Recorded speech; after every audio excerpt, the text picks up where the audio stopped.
Welcome back in. It's Gamers8 Rainbow 6 Day 1 G2 versus M80 here on the Bravo stream. My name is Gibson. I am joined by Whippet for what is a battle of the Titans in game number 1.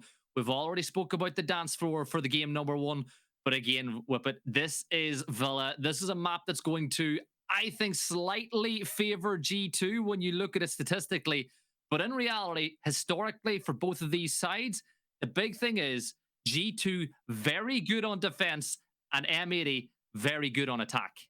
Well, give me the time for talking is over as we have confirmation that our matchup is ready. And here we go.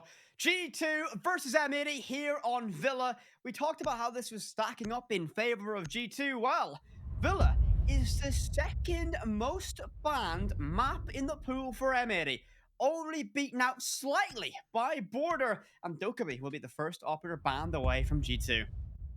Yeah, and they'll be wishing that they could get that M80 will be wishing they could get rid of Doki, the player on Villa, instead of Dokkaebi, the operator, with how good of an impact they can have. Little bit of Doki chat as well, which is something we love to see. But obviously, you get rid of the nades, you get rid of that global ability that Dokkaebi brings to the table as well. Now, when we get to defensive bans, this is the problem. There are so many really good defensive operators now that can completely change the way the game is played. Valkyrie is the first one that's going to be removed. Well, but speaking about that second one, you can get rid of Azami, you can get rid of Mira, and there's even a few more now with recent 1.5 editions that could easily be taken out as well. I don't think we'll see a Thorn ban. Maybe against Kag later today, that might be a threat, but Solace is removed. And again, we're seeing two of those high-impact defense operators pulled away from availability. That does leave Azami and Fenrir available for both these sides. G2 starting on the defense. Historically on Villa, that has been the favored side. And I believe as well, G2 have a 69% defensive win rate on this map. M80 only 50-50 on their attack. So statistically speaking, we're looking at a G2 favoring side on a G2 favoring map. M80, let's see what you can do on this one as we crack into our very first prep phase. Gibby, I'm starting to get excited. Gamers8's finally underway. We are here. As I said, it's been a long time since we've had Tier 1 Siege on our screens, and we are getting straight underway with the World Champions.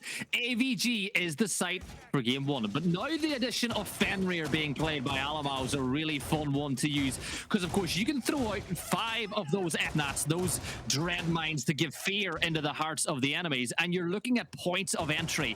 You know, you look at that default plant behind Vault Door, that's a great place to put one. If you want to play inside of Study, you can easily put it on that Study bulk door as well. For Alamau to get full impact out of Fenrir, he has got to stay alive deep into the round, though, so that he can keep those active and change the ones that he needs to for as long as possible. We're seeing Spoit on the Amaru, and which likely won't indicate a very fast rush. It's going to be to get map control early or an early rotation. He's repelled up just to try and get that full clear roaming. I do see Iconic on the Capitao, an operator that I implore everybody watching Gamers8 this week, keep an eye on the pick rate of Capitao for these teams. If Ying's banned, Capitao will likely be in play to help gain that key control within those executions. G2 with a pretty expansive roam brought out here in Alamau, posted up on red stairs, has those FNAT mines dreading or spreading across the entire top floor to give him that area of judgment. But I believe G2 have opted to go more down below, and of course, who else would it be down below but Benja? Yeah, and you look at the way the G2 set up. They kept Doki playing over by Statue, looking for drones, fell back after about 30 seconds, and now they draw the line around 90 and red stairs. Benja's going to prevent any push coming from below, as you pointed out, and then above on the stairs, you've got Alamau to lock it down if anyone puts pressure on 90 window. But what I like is Benja and Alamau can play off of each other's contact as well. It's a really good way for them to play.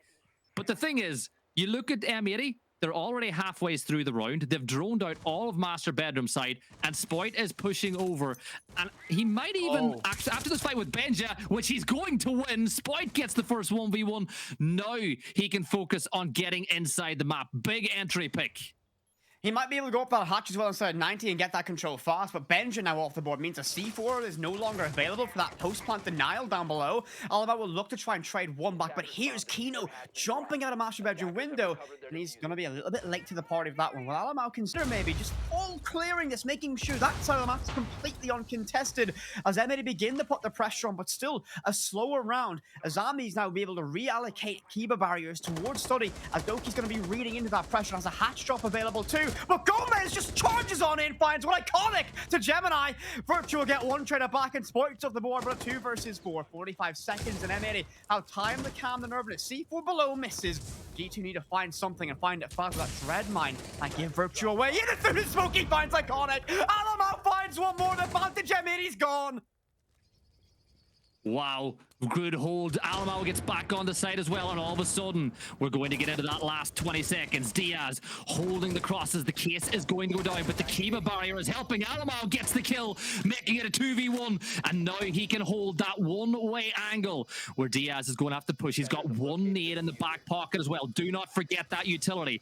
Don't swing, Diaz. You've got the nade in the back pocket. He's going to try to use his gun. He's forced back, gets himself his first kill, tries to get the knife, but he's going to get shot down, and Alamo will defuse the case as G2 take round 1.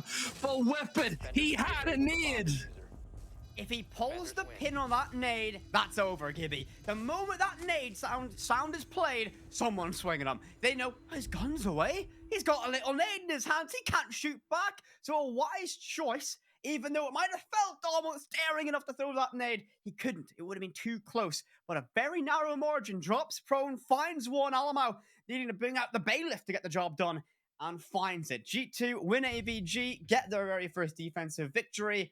However, for M80, the real problem with that round is they were 4-2 up in terms of player count, and very, very quickly, G2 found untraded, and untraded picks to get themselves level again.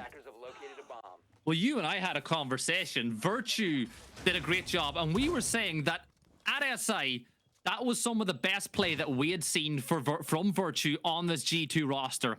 And he did such a good job of slowing down that M80 push, getting a couple of kills. And then from that point, Alamo got back to side, got his one. A little bit too late to prevent the plant, but they stayed calm. But let's not forget, he was within it. He got a shave from that knife that was swung through the corner. He got shaved, but didn't get taken down. For anyone who was watching the mainstream perhaps before we went live, you would have seen that there was the barber on Media Day making sure everyone had a clean lineup. I think Alamo wanted a little bit of a top up to his fade, so of course his enemy was almost there to oblige for it. But G2 get that opening round. For M80, a great execution, a great read that they had Benja down below, that they cleared him very well. They know Benja's going to be sitting down below. That's what G2 do. That's kind of how they play, with Benja always lurking below.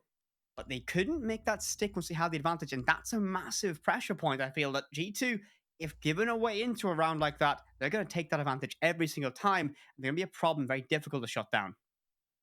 I'm really surprised that Benja didn't even hear the push from Spoit. He was holding that angle towards red stairs, looking towards Memo. You would have heard A, the window being opened, and B, the vault, but Spoit winning that first 1v1 was so important. But this is what we spoke about, right? We were saying that M80 have this style of play where they will drone Spoit in, they will scan the map to try identify the easiest 1v1 for him to take on first, and that's what they did. The drones came in master bedroom, went down the stairs, down through Astro, droned out the fact that Benja was in position, and then they were able to isolate that 1v1.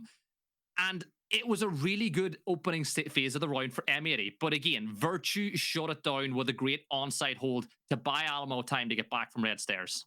The question I have to ask is, what was the purpose of the Amaru? Like, what were they thinking about? Because, there's Study hatch, there's 90 hatch. Spoit went down below, entered lower bathroom. Maybe he was considering going up the 90 hatch, get that control without breaking the window. But he didn't.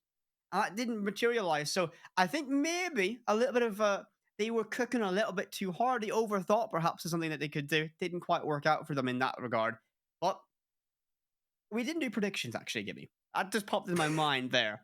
We've seen one round of Siege. Are you going to make a prediction for the whole best of 3 series? I feel like this has a 2-1 written all over it. I think G2 probably take it, but I think the big thing for me with G2 when you watch them is the first 3 rounds of every map. You have an idea of how they're going to play. You know, body language, the confidence players are playing with. If G2 get 2-3-0 up on defense here on Villa, I think it could be a very quick map whip, but I think it's just their style of play. You give them an inch, they take a mile. So for the whole series, I'm going to be a little bit different with my prediction, Gibby. Ooh. I'm going to go with the 2-0 for G2. I feel Mhm. I'm going to put all my marbles in the bag of the reigning world champions. I think they can get this done. From like Gemini, new firepower getting brought into the team, an opening round that looks like they're able to show some heart and claw back. They keep given opportunities from M80. This could be a very quick best of 3, and G2 would be looking forward to that one. I think you're right. I think, as I said, I think we both have Agreeing with G2 me? winning it. Agreeing with me? Look, it's one of those It's things, right? When it's I a half when I started, agreement. We both think it's the same team, so like, you're kind of agreeing, but not really. yeah, it's we both think G2 will win. And again, it's not a case of being biased. It's not a case of, you know, being a fan, because I know there's a lot of G2 fans out there. I just realized Some we're both cough EU. might have a G2. Yeah. We're both EU. We both went for the EU team versus NA. Is that EU bias, or is that you being anti-NA though? Like, this is what I love NA. I'm cheering for OXG this event. One of my teams, right? So don't you say? I mean, we worked Brazil during stage 1. We're not even cheering for all the Brazilians on M80. I think our EU bias might be shining through just a little bit once again. Look, it's world champions taking on a team that's still really new in their development. I think that's the way that you got to look at it. And I see there's a G2 icon in chat as well, having a little bit of fun with this one. But for me, Whippet, when you look at this matchup too, I just think that going into this event, G2 had the better prep. You know, they had the better tournament over at the major. You look at that game that they played against Liquid at SI, at Copenhagen, not the game they lost, but their phase 2 game against Liquid was let me dive in on this one, Gibby. It was the best G2 game I think I've seen in years. If you're sitting down, you're like, you've had a long day at work and you're sitting down and you want to relax and you want to see some pristine Siege and you love G2, Phase 2, Team Liquid versus G2 on border at the last major. That is the most pristine example of how good G2 can be. Liquid went on to go to the grand final. Now, yes, W7M smashed them in that matchup, but Liquid made it all the way, made it further than G2 at the end of the day. And they got dismantled piece by piece on border. That is a pristine example of how good G2 can be. And I think that team's only got better since the last major. Well, we already spoke about it. They got rid of Blur, who's a fantastic player at what he does, but they've brought in Gemini, who adds, as you said, the more dynamic, the impact with the barrel of the gun that maybe Blur might not have had. But we've spoken a lot about G2. Let's talk more about M80, right? So in the pre-show, I spoke a little bit about the Brazilian flag, right? So when they went to Copenhagen, the 2 players, Kino and Alamau, had one flag, and they said whoever goes further or whoever beats each other in a head-to-head gets to take that flag home and keep it to the next event. I have heard it on good authority that if M80 win this matchup in particular, Kino gets to take that flag back, and that's just an added little thing. And you know the way we talk about players looking for motivation, players looking for one-up, Brazilians are very passionate. We know that for a fact. We worked the region in stage 1. For Alamau and Kino, that flag is more than just a flag. That is a statement that they are the best Brazilian export that is playing outside of Brazil. It's a statement piece. But Gibby, as we get ready to send our players back into the game, we're going to take a quick little break. But don't go anywhere. When we're back, we can resume the fight for the flag between M80 and G2 Esports.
my best friend. And up in here, I know the story ends with broken heart.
Wait to be living young, wild and free. Living young, wild and free. Yeah. We don't want too much. We've just had enough. Let me live in love. Let us live in love. We don't ask for much. We've just had enough. The only thing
Hello. Nice Welcome. To meet you. How does it feel to be part of G2? Good. Yeah? Yeah. Feels great. A Yeah. lot of expectations. This is obviously, and you've got to be careful what you say here, right? This is obviously big team, invitational winners, a huge team with the best champions. That's it. Hammer lifters, hammer time. Yeah. Are you here to help this team go on to win Gamers8? I'm not here to help them to win. I'm just here to win. I mean, I think that I'm a really good addition to the team, and I can't wait to show it to everyone. So it's really nice to be here. Yeah. I agree, and I think that it's a nice team to be a part of, right? What's it like behind the scenes? Are you all friends? Are you getting on really well? Are you fitting into the roster really nicely? Yes, I am. Everyone is so nice to me. Everyone is so funny. We have a good relationship, and it keeps getting better, day by day. So yeah, it's very good. How cool would it be a part of your first tournament, part of this roster, to win it as well? Like that would be a really big statement to kick off your career here at G2. Yeah, it would be insane. It would be really great. Yeah, I don't have words to explain how good can it be. So. Well, I can tell already that you're a lovely guy as well. So best of luck out there. All right. Thank you. It's been a pleasure. Thank you. I need to find G2. I have no idea where the invitational champions are, brother.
Welcome back, everyone, after that short break. Typical Ian Chambers, right? But he went over and grabbed Gemini in the middle of the game to do that interview with him. So we had to wait for the interview and then to get him back to his desk. Come on, Ian. I know, Ian was like, listen, I've got to get the content, so I'm going to grab him, get the interview done real quick, and then we can get back in that one. But a little bit of a recap, of course. Map number 1 of this best of 3 series between G2 and M80 Esports. And it was Villa. Oh, sorry, no, it was AVG that went the way of G2. M80 got a huge advantage, went 4-2 up in player count, and G2 clawed it back, meaning this has all the markings of a very entertaining and exciting matchup before we get into this one. But Gibby, we predicted, both of us said G2 would be your victors in this one. Has that changed in our break? You thought anything more about it? I don't know. I think G2 winning the first round is going to be... It's a big one for M80 to bounce back from, because that first round was in their hands. As you pointed out, it was a 4v2. I think it might have even been a 5v2 if I'm not wrong at one point. So realistically, it's a situation where M80 should not have lost the round. Losing that round then could put them under a bit more pressure. So I think G2 will be feeling pretty good. Alamau and Virtue were able to clutch that one back. But again, I did like the way M80 set up the round. You know, you can always look at the way teams are prepping, the way they want to attack. The first 2 phases, all the way through up until the post plant, M80 played that one so well, and then the wheels came off. One thing I'll say is M80 were very slow, though. Half the round went, and all they'd done was basically establish drone work. Didn't have map control, and left it to be a little bit of a panic at the end. They found the frags, they found the execution, well, near execution, because it didn't quite stick. But G2 clawed it way back. Of course, Fenrir. We're going to see a lot of Fenrir on this map, I think, and we saw great effective use. That slowed down that rapid study take, and that allowed Virtue to find that one pick through the smoke onto Iconic, and we could have seen a whole different round if that wasn't in play.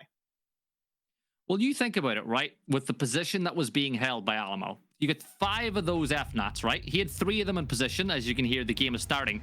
He can play on red stairs, put 1 on 90 window, put 1 on wolf window, and put 1 by the bookshelf, and swing whichever one pops off without the defender being able, or the attacker being able to see his position.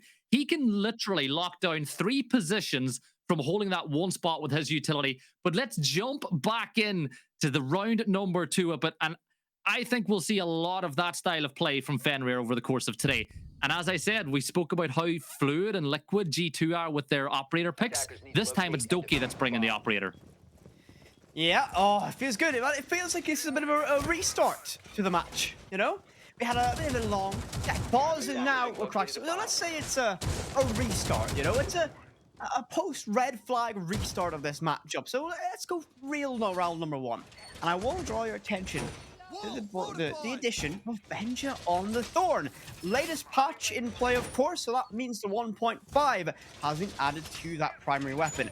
High damage, low fire at SMG. The 1.5 could be a nightmare, especially when it's in hands of the answer Benja. 5 seconds to go. The scary thing is, Ubisoft heard that we were working this event. The 2 Irish casters on the talent team were like, you know what? Let's buff Thorn. Let's give the Irish casters something to look forward to see. It is, though, going to be Kitchen, as we spoke about in the early phases of this defense, and you look at the way the G2 have spread out. Benja all the way up inside of Study with that 1.5 can play a little bit further away, but a great counter to the roaming game on Villa is Gomez playing with Jackal. He can be able to get in, scan the footsteps, and work out where those roamers are in position, while the rest of M80 focus on getting a little bit of control on the top floor. Diaz will hold the window to prevent any rotates from Tetris in the kitchen, and that will also prevent, at least in some part, players with C4s being able to get underneath. The wall inside of stock's going to get opened up, and that means the window player can hold this across a pantry. This entire wall, actually, no. It's not breachable, but the angle still gets held by Kino, meaning basically all of Kitchen is now untenable. You can't really play this with comfort. The mirror image of Gomez's Jackal pick, we see Virtue on the pulse, a very common addition to teams down below in Kitchen. What this does is acts as a conduit of information, as we see Virtue use that information to find the opening pick on the Kino, Habana off the boards. An early fight and study, but the retreat called Gomez wants none of that. And we'll try and regroup with the rest of the team, but to elaborate, Virtue can signal to his team exactly what that push is and has all the information as Doki finds one more on the Gomez. That Jackal's gone, and an early advantage sits with G2. M80 all the work to do now. Frees Doki up to be completely focused on top floor now as well, and everyone else. Iconic is able to find one back onto Virtue, so no longer will Pulse be able to feed that information to the rest of the team. Minute and 10 seconds left on the round now. Spout with the diffuser in hand, playing as Ash, getting into that gunfight, and he's going to get shut down as Benja gets revenge from round 1. 1-on-1, the 2 friends are. Diaz steps his way in the laundry. Another fight that could be pretty important about to kick off. Gemini on his debut. Oh, great shot from Gemini. Benja gets another one, and G2 take a 2-0 lead. Like clockwork, Benja finds one pick upstairs, and the instant swing from Gemini means the round wraps up in a nice little bow. G2 lead by 2. M80, I'm gonna say it, didn't get into that round at all. That's 2 rounds in a row where I feel like the beginning stage, that opening, they're a bit slow, a bit lethargic. They're struggling to get into that pace and find their stride. And G2, it doesn't look like there's any calibration needed for Gemini. They're clicked, they are already moving like a cohesive unit. And would you look at the site brought out for number 3? Living room on Villa. No castle brought out by G2. The rare occasion we see this site dabbled in, you tend to see a castle to help shore up this very expansive roam that G2 will elaborate with. But I'm very intrigued. A grin has crept across my face for this one. How do M80 answer this?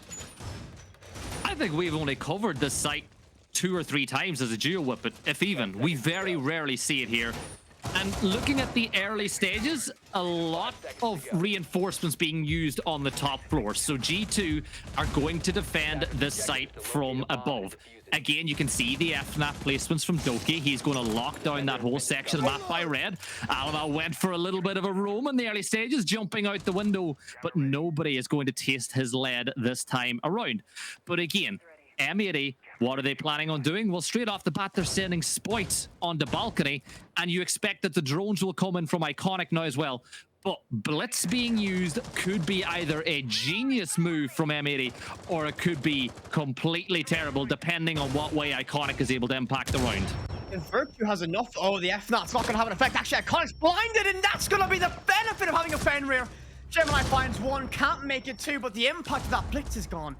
Spoit finds that trade, and now alone, he's going to get swarmed, but Virtue will meet the wrath of Spoit. The Nordic Gunner finds one, second in the round. 2 minutes remain, but an aggressive push by M80 has been rewarded with an early man advantage, but only to be crushed by Alamau, who pops up red stairs and claims Gomez. That's a big pick right there. Brings us back to a 3 versus 3 with 1 minute and 50 seconds left to go. Benja, Doki, and Alamau have got Kino, Diaz, and Spoit still to deal with, but M80 still moving very, very slowly. They attempted to up the tempo in the early stages of that round, but having lost the Blitz, it forces them to slow down once more. Spoit has not moved an inch since that engagement with Gemini. Now he's finally going to get on the move again, but the thing is, you have 1 minute and 20 seconds. Yes, you've now established vertical control, but look at the positioning of the G2 players. Alamau's not going to be moved with the vert. He's playing in a pretty good position.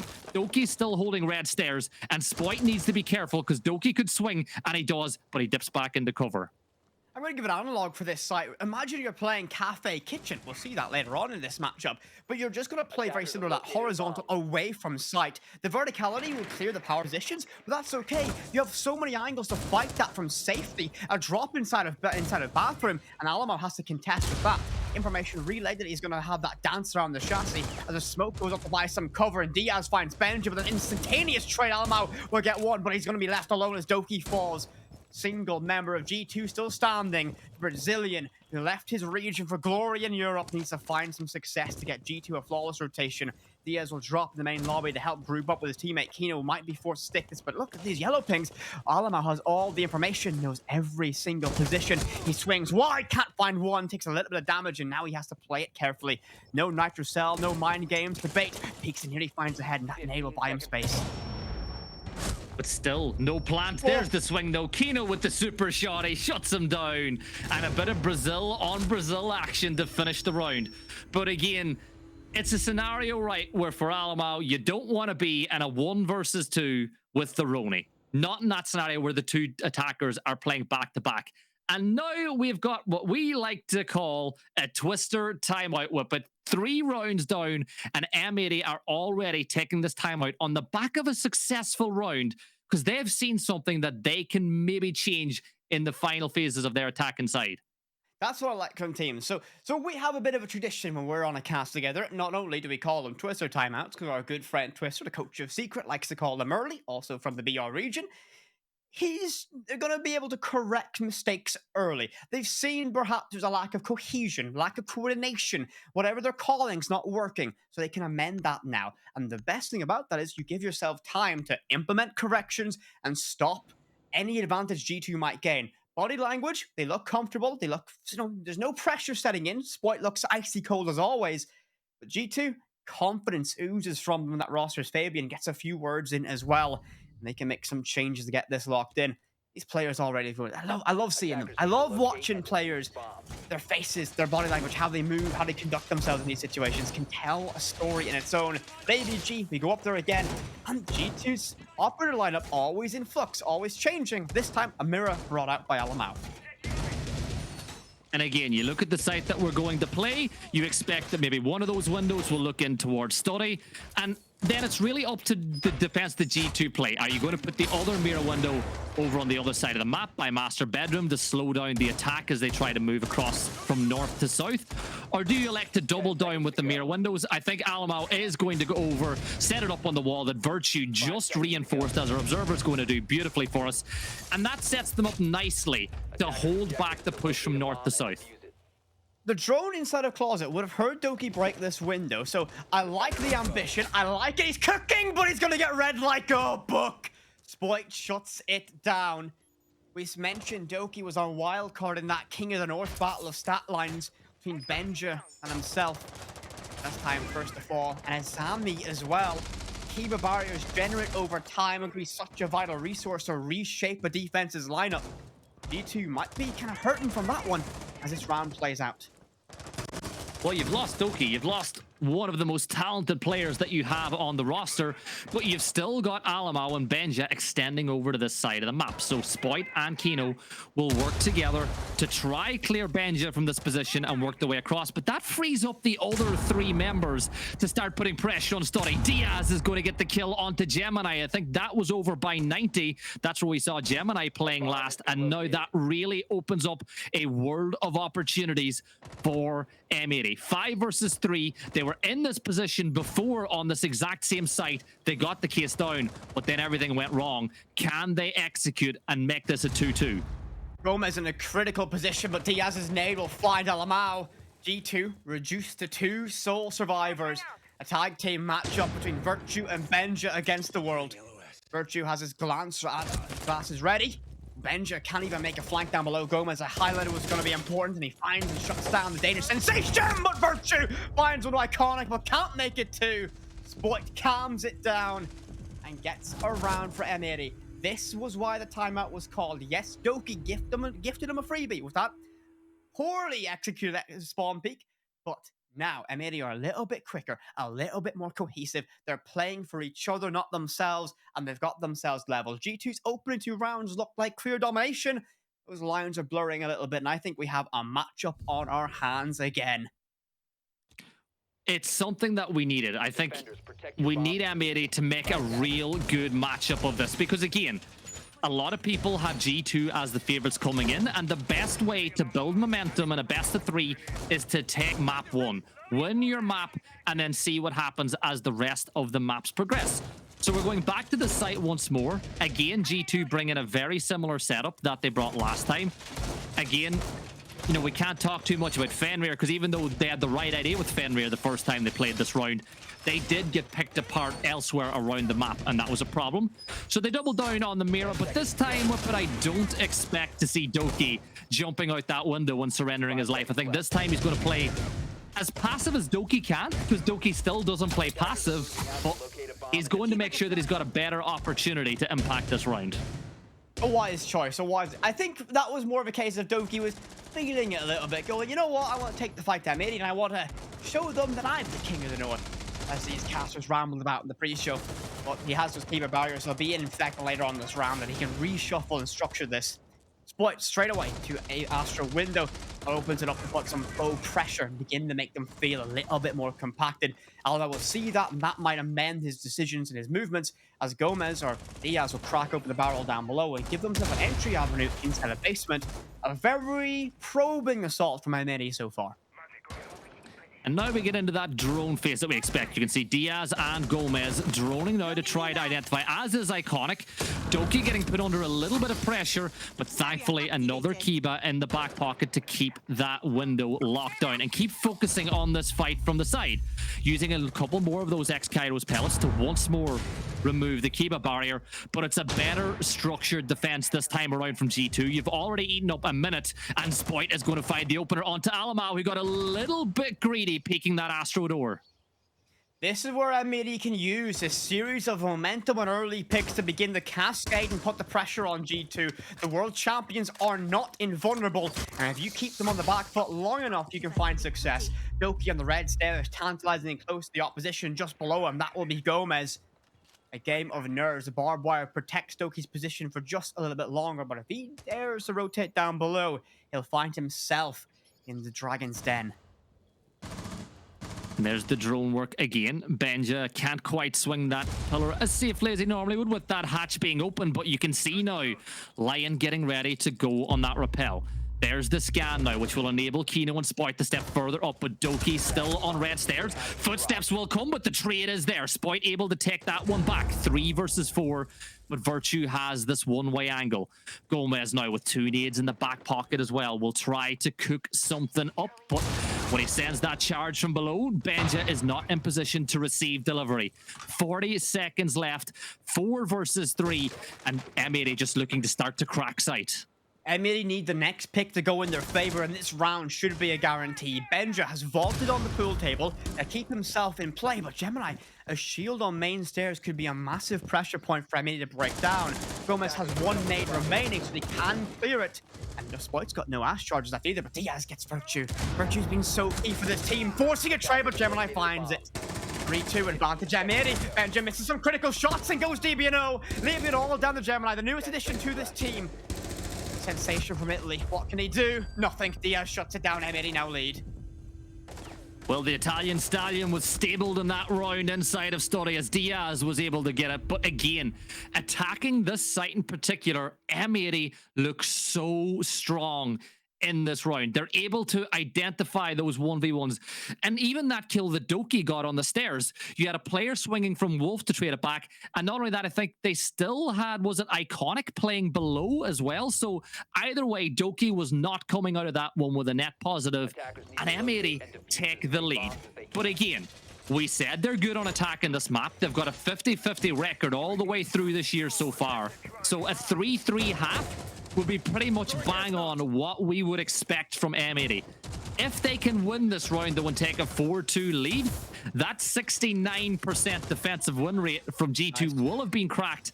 Yeah, exactly. And then on defense, or on attack, can G2 find 4 rounds of their own? I think so. Listen, I'm not going to waver. I placed a 2-0 victory for G2 as my prediction. I will firm it. I will not change. I will not waver. The EU team needs to step up, and the best way to do that is draw themselves a level in this. Bias caster, shaking my head. Shaking my head. My SMH in my head, Gibby. Yes. What? EU caster cheering? Oh, no, it's simply because Benj is on the Irish opera. That's why I'm cheering for G2. Do I need to take your sunlight privileges away for another day or two? Like, is that where we're going with this? I feel attacked with that one, Gibby. Speaking of attack, M80 on that now. Yeah. Can they get themselves in the lead or even further in the lead and get a 4-2 split here on Villa? Virtue can signal to his team exactly where that pressure's arriving from, and I think this is going to be a pretty routine push. The Bravo drone sent in, and that's not going to draw any fire. Spoit's looking perhaps for anyone to overextend and peek too wide, as needs to work with their Virtue if wanted, and the EMP goes out as well. Yeah, the early phase of this round, the first minute, is a lot more horizontal on this site. Again, you look at Virtue and the impact he can have with the pulse. Setup-wise, they've already opened up that wall, which gives them the line of sight into kitchen from the window, and Kino moves up to the top floor. Again, Gomez going for a different avenue of entry this time around. Last time he tried to push in from Story, and he was shut down by Doki.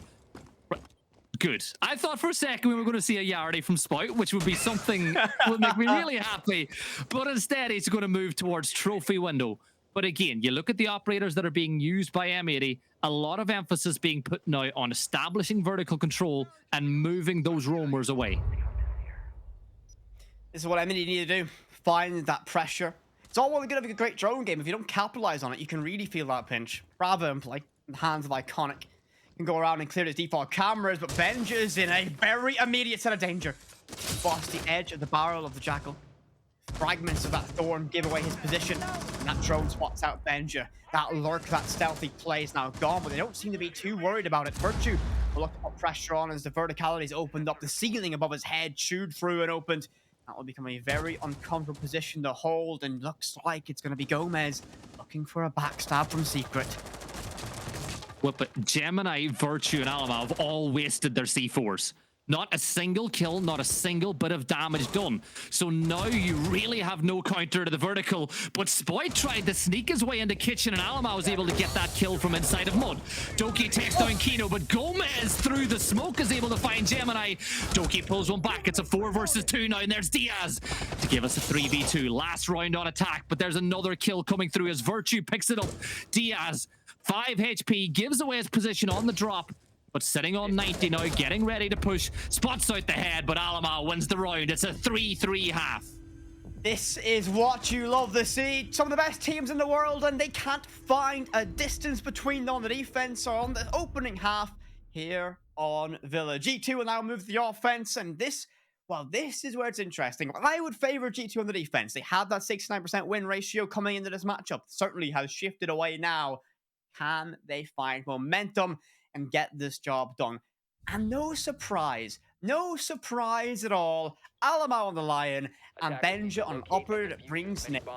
They're not going to get full utilization of that, but it's a very key thing that they do on this map. They use the Lion, basically give Benja key information for those nades below. Not a factor here. They're going to be on the kitchen for the very first sight, but keep your eye for that when we move up to AVG or Trophy. But Ruben, there's a time now to ask you a very important question. Okay. Why Spoiler's playing Capcan? Who's the victim? Oh, you're letting me cook. Who is gonna be? Oh, right. Let me ponder upon this for a moment, Gibson. So you're saying one member of G2 will stumble in to a Capcan trap? Of course, it's G2. I'm gonna give a 50-50 pick between two people here. Either Doki or Alamo. They will be the two that walk into it. That's my prediction. Walking through one Capcan trap's a buff for Doki, though. He walks through that trap and activates him. It's still, when there's two of them on the door, though, that's when there is a problem. Attacking lineup, though, we spoke about the fact that G2 are very fluid with their operator picks. Normally, you would see Doki as the entry, but Gemini and Benja have taken Iana and Ash. So Gemini taking up a very different role than what you would have seen Blur doing in this exact same position. So G2 have went very entry-heavy with this lineup. Twitch, Iana, and you've got Ash in play. You've got Lion to enable the push. And then IQ to just spot out Capcan traps, to spot out anything that could slow down their momentum. In particular, you know, if you get your timing right, IQ could even spot out where Kino was playing with that pulse from below. But a minute into the round, and the drone game has begun. Iconic hits that drone, and he's lucky that he wasn't traded by the player on the window. Nearly finds the headshot as well. Gemini will use that Lion scan as cover to get on in down below and trying to cut him off, but Iconic crosses back upstairs. The clone's going to be able to relay lots of information. And G2, it's not the pace I would have wanted from them. Seems a little bit slow, not the speed they would have wanted, as Gemini walks inside a piano and begins to think about putting pressure on bottom of that red stairs. Doki finds the opening, and that's the Capcan gone and cleared from red stairs, and no retreat is going to be shut down. Benja claims the soul of Gomez. 5-3 early advantage of the offense. Minute 20 remains. An Iconic task with getting one back, and he does. Big kill. That's 90, still held by M80. Doki, though, has already gone down that bottom floor. Looks like he's creeping up through the basement to try have an impact now. Diaz is able to shut down Gemini. Kino gets one on to Virtue, and suddenly M80 have the advantage again, but Alamo going through the fire flames and the shots is able to dodge it, but he's all by himself now. 1 versus 3, stuck inside of China. Creeps his way in, but he gets taken down by Kino, and M80 take the lead once more.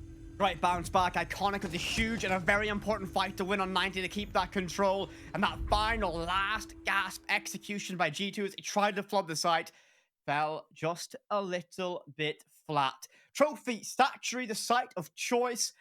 And I have a feeling, I'm not too surprised that AVG is going to be the last pick from M80. They know how effective G2 are using the up nades, that verticality in reverse, especially on AVG. So going to make it a little bit more difficult. Trophy, statue, less opportunities. There are still opportunities for that to work, just less so, more difficult to make it work.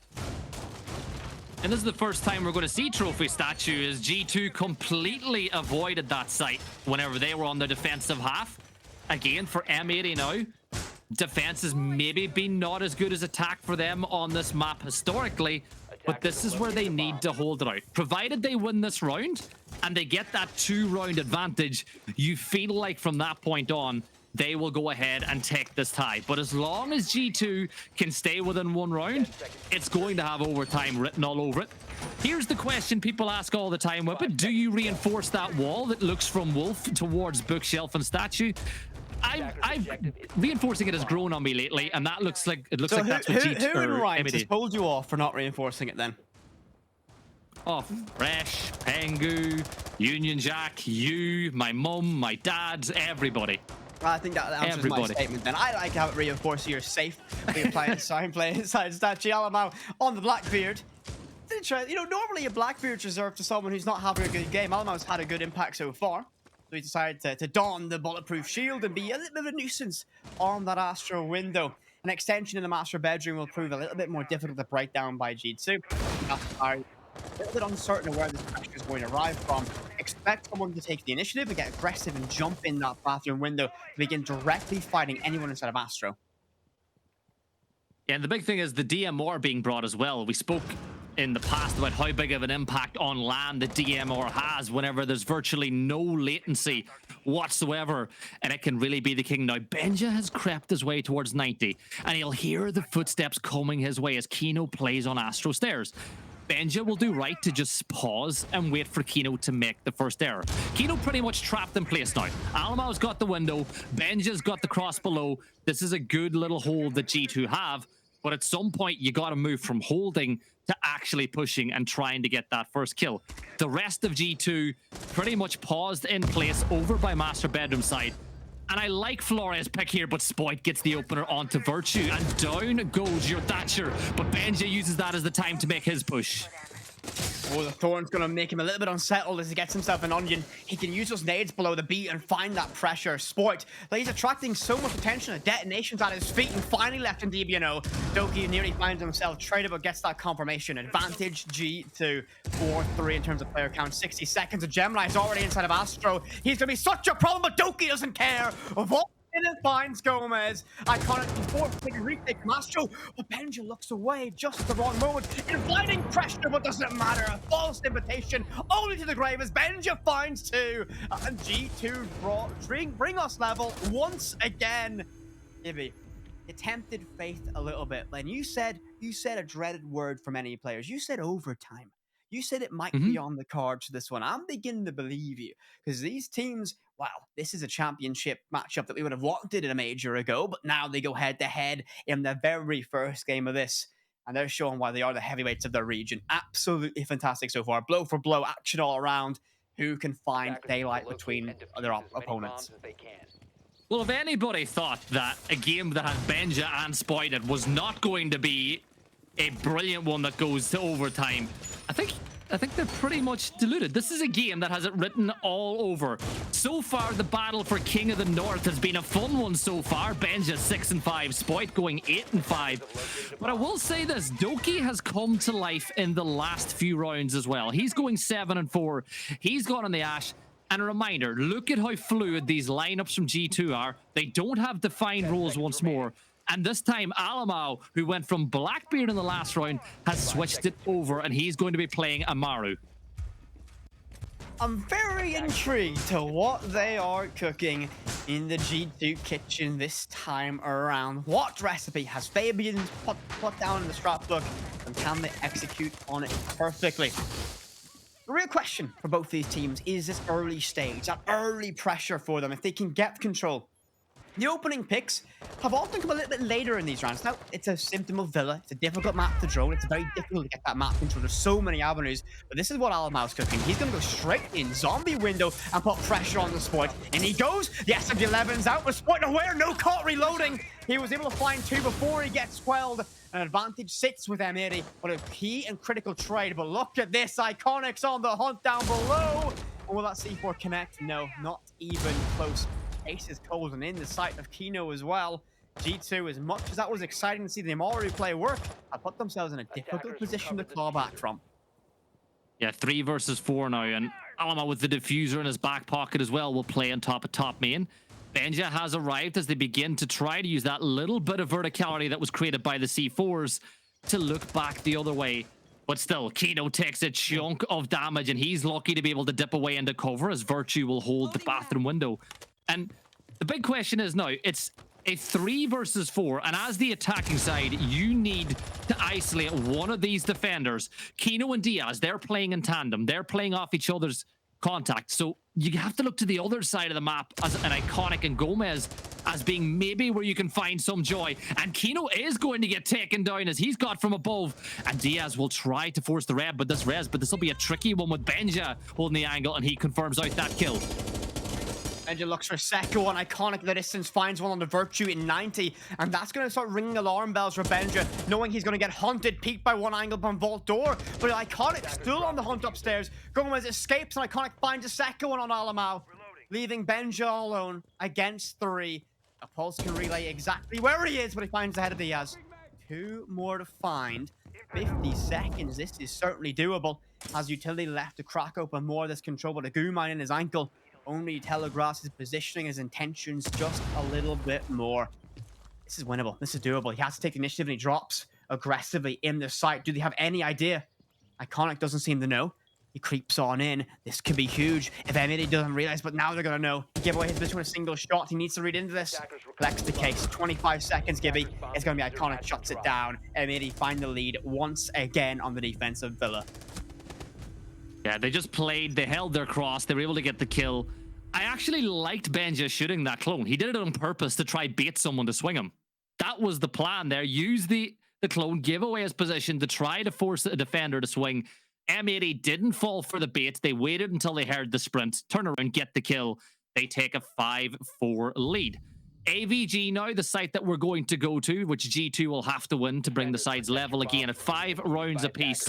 But this has been a much better game than some people thought it was going to be. Everybody had G2 as the heavy favorites, but M80 showing the talent that they have and showing their ability to play as a team. And this is what we spoke about in the pre-show.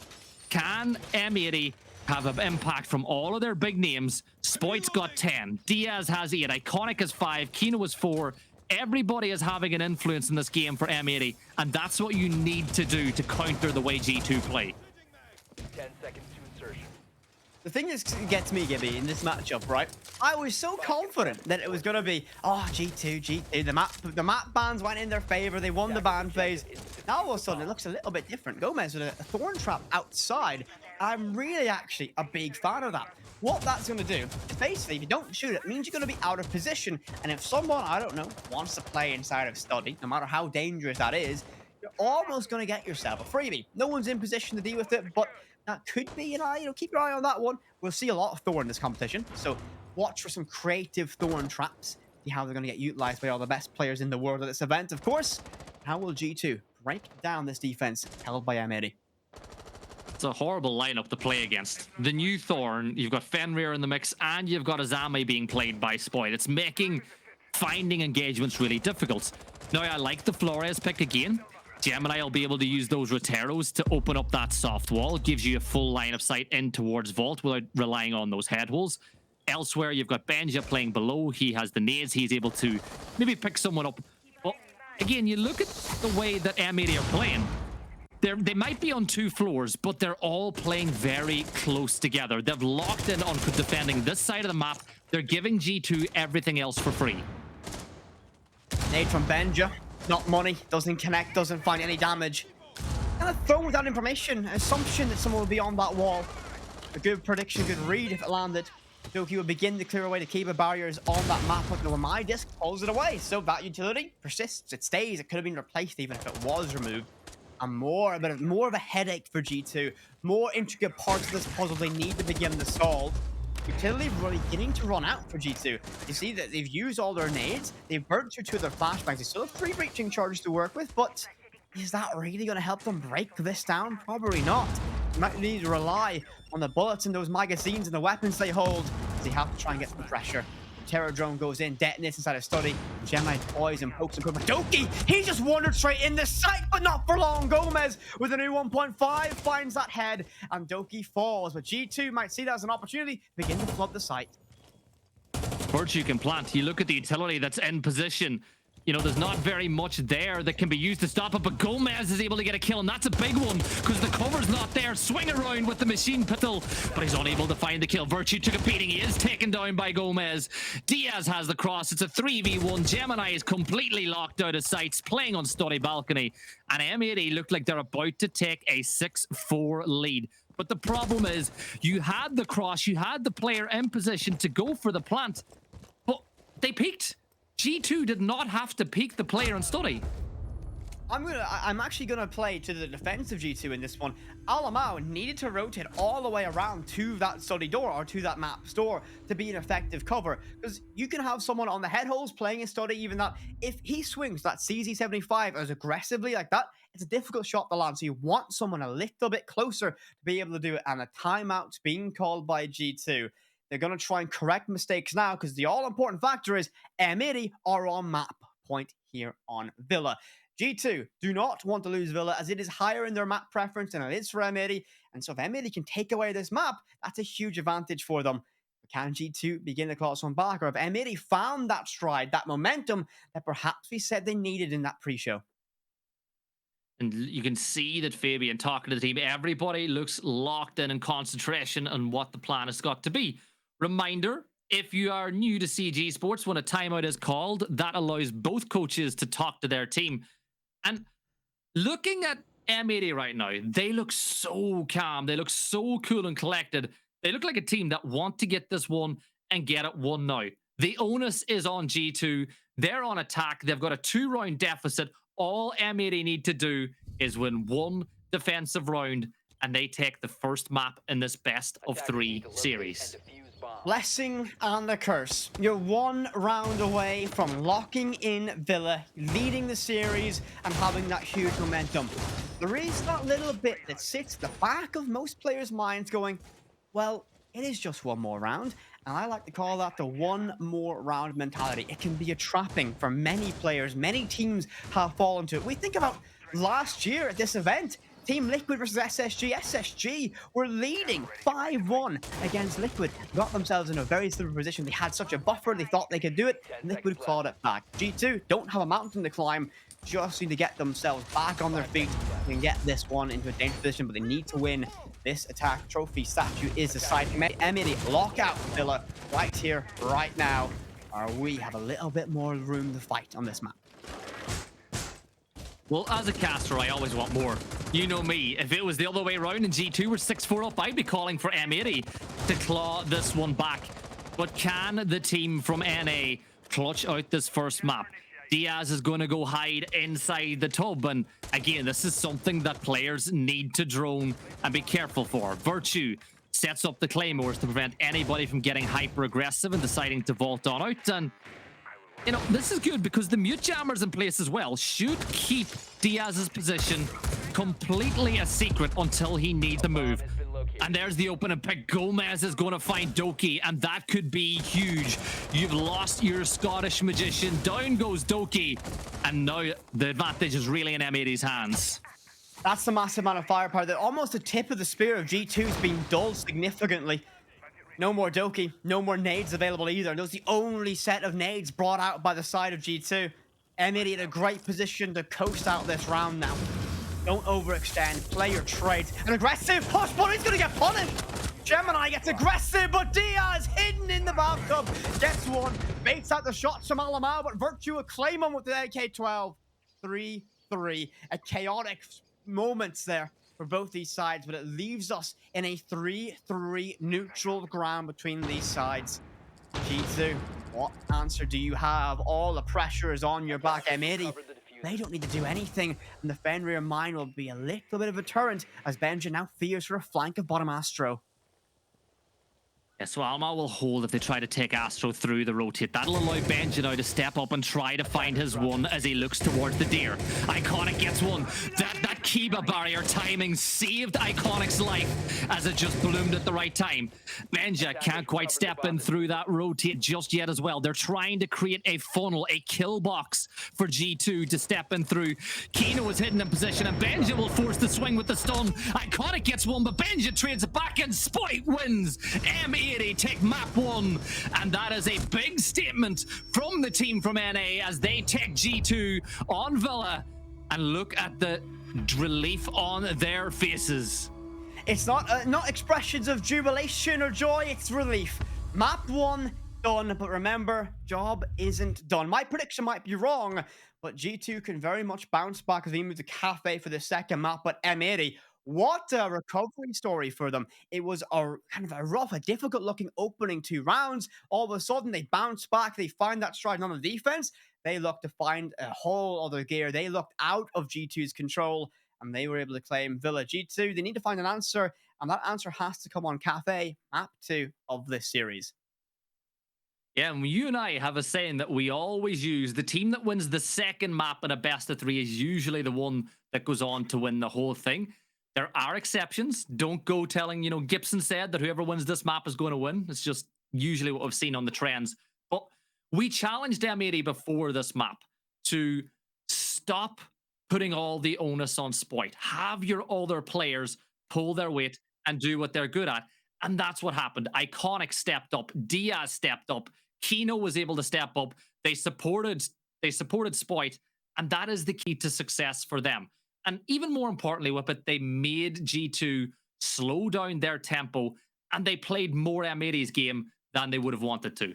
They forced G2 into a game of chess based on the rulebook set by M80. It was difficult to solve, and every time G2 thought they had an answer, there was another problem presented by M80. But Villa is now in the history books. We look forward to Cafe. That will be this next map in the series, but we will go on a quick little break, and when we're back, it's time for map number 2 between G2 and M80.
الحياة لحن، ولأننا جزء من مقطوعة عظيمة تحركنا، تلمسنا، تصنع من لحظاتنا ذكريات بديعة. لأن الوجبة، التجربة، المغامرة حياتك بعد جديد في هيلتون الرياض.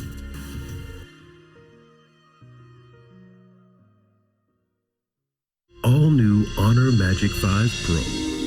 Freeze even fleeting emotions in just milliseconds. Take marvelous night shots with lightning-fast exposure. The display reveals more details in bright areas with an astonishingly long battery life that just keeps going. The latest flagship chipset brings you exceptional performance. Unleash the power of magic. Honor Magic 5 Pro.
Look into the stars, look into your heart.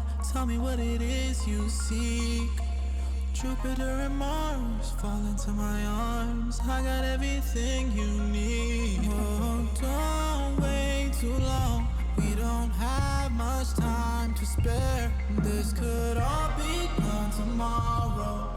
So all I need right now is your love. Taking me home, taking me home. So when the moon rises and the flame is ignited, we're stronger together and weaker divided. Yeah. Take my hand, follow my lead. Only one way to be living young, wild and free. Living young, wild and free. Yeah. We don't want too much. We've just had enough. Let me live in love. Let us live in love. We don't ask for much. We've just had enough.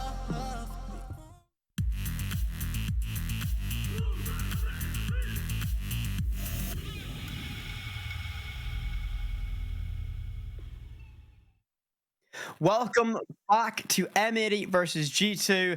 M80 lead the series with a 1-0 advantage. They took Villa, a map that we both favored in G2's side, meaning we go to Cafe to either decide who wins it or if we need to go all the way to Clubhouse map number 3. Well, here's the funny thing. This is a map that M80 don't play a lot. Whenever I was talking to G2 yesterday, one of the things that they said was they did not expect to play this map. They thought it will be gone because M80 don't like it, and this could be a gift for them as we move on. And Thatcher will be the first ban that we are going to see on a map like Cafe. I think it's mainly just to target ban that kitchen site to stop teams from pushing in that side of the map. Not being banned, as always, not a bad one to get rid of as well. But the defensive bans are the hardest ones. Yeah, I know, but still, people like to get rid of them. It's a pointless ban now. Reddit told me that. Zami is next to go. Zami next to go. No surprise there. How difficult it is to deal with an Azami, especially when they set up inside a piano on this site. And G2 with our final defensive ban, and I'm really gonna act super surprised. It's a Fenrir. What? Wow, didn't see that coming. Yeah. Enthusiasm, baby. Honestly, like the amount of options that are open now for defensive bans are through the roof, and there's a real trend of the newest operator coming in on defense usually being incredibly impactful straight off the bat. And of course, we don't have the quarantine time anymore, so Fenrir is allowed to be played. So you can't play Fenrir, you're going to take Solace. And this is a map where I think Solace is really good in the early phase, particularly when you're defending the top floor, because there's only 2 staircases that you can get those drones through, and Solace can hold one, and you have another player just keeping an eye on the other side of the map. Honestly, I like the pick. One thing I do like is G2 extending down towards Library, reinforcing that wall into Pillar, which means that you can play a little bit more of the verticality. You can freely move a little bit more on that middle floor as the defenders. But Solace, looking like G2. Benja wants to get a little bit aggro here in the early stages of this round. I think he may be just teasing us with that idea. Benja wouldn't jump out, and I think, right, what Benja has done has it opened up the windows, and that's going to give a little bit of a thought process now. If you spawn in one of those spawns, to see that open and be like, what's G2 cooking? What's Benja done? And that's going to be an extra delay. It's one more piece of that puzzle that you're going to figure out what's going on. The reinforcements and expansion down below, though, that's one thing I want to loop back on. Does this mean it's a little bit safer for Benja to play in these areas like reading, where he can get the most impact out of his gadget? He can see when that plant goes down. He can deny that with the impacts he brings, and could be a massive problem. He's hunted and cleared only 3 drones. It's still effective with the sauce on the board, but he can be a problem later on in that round when they're forced to clear him out. Hatches open up, and it's a traditional cafe take. Yippee! They're all on the roof, and the hatches open. And that'll begin that droning phase once again.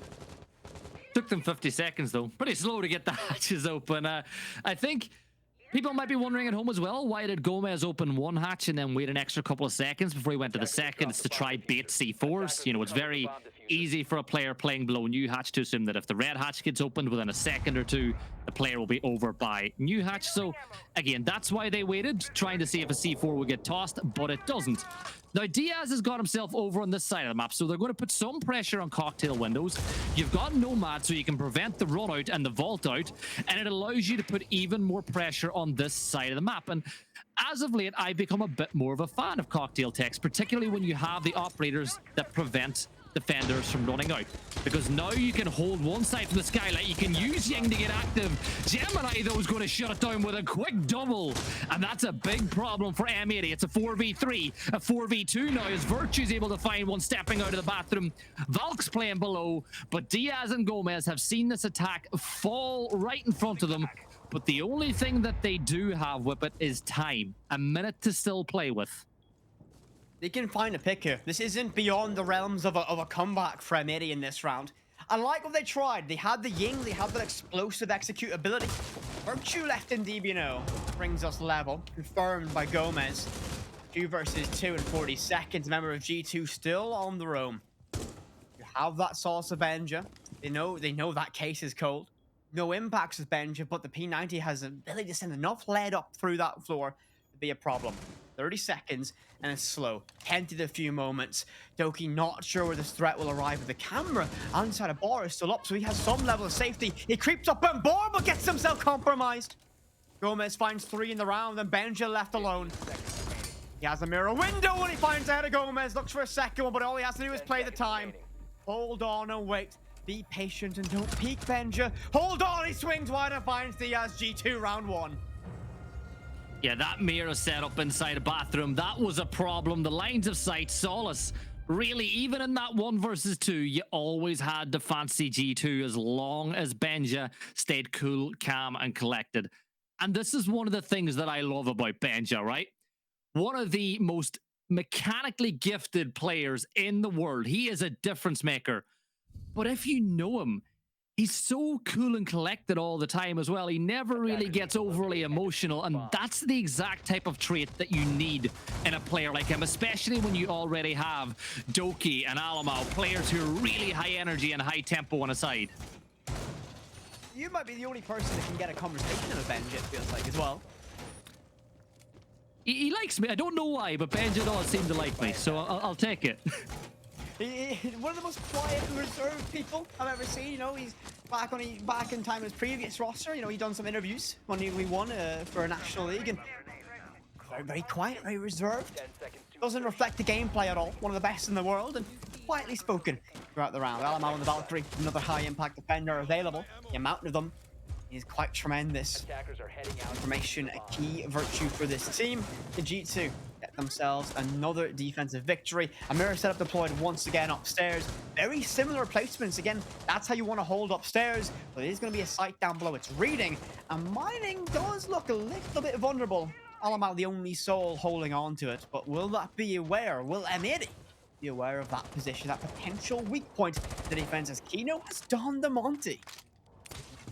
I love it. And he's Brazilian. Of course, the Brazilian player is going to bring out Monty. I spoke in depth previously about how good Brazilian players of Brazilian teams are using Monty to take space aggressively. That's what Kino really has to do. And it's a really good counter to the fact that there's a mirror looking this way again. So you can step on up, try to get right up close and melee it, and have somebody cover the player trying to get the swing. That option is there. I'm not saying it's going to be used, but it's something to keep in mind. But what I do like is knowing the fact that most of the resources are on the top floor, there's going to be some phantom pressure now over by Pillar to try to bait some of those players on the top floor back towards site. Snow door just being opened enough to begin to make G2 consider the potential that it might be an aggressive push to walk in hell and get that control. Now they have the verticality on that position and a mirror in sight, so it won't be easy to do that. But as you said, Phantom pressure. I talked about how mining might be a weak point, and look at this. Kino has waltzed on in with the shield and can now perhaps even toy and dabble with the idea of hitting site directly. If they have control of white with a decent drone network to hold that flank, one rappel onto dining window, and this could be a very, very clean execute from M80, but Spoit decides he wants to get control of white stairs with his rifle. Will walk up at Alamau a little bit late to the dance for that when the MPX rattles off, and that's not going to deter Spoit. He walks up and looks to find his first victim instead of reading his Kino. Begins to work right the case.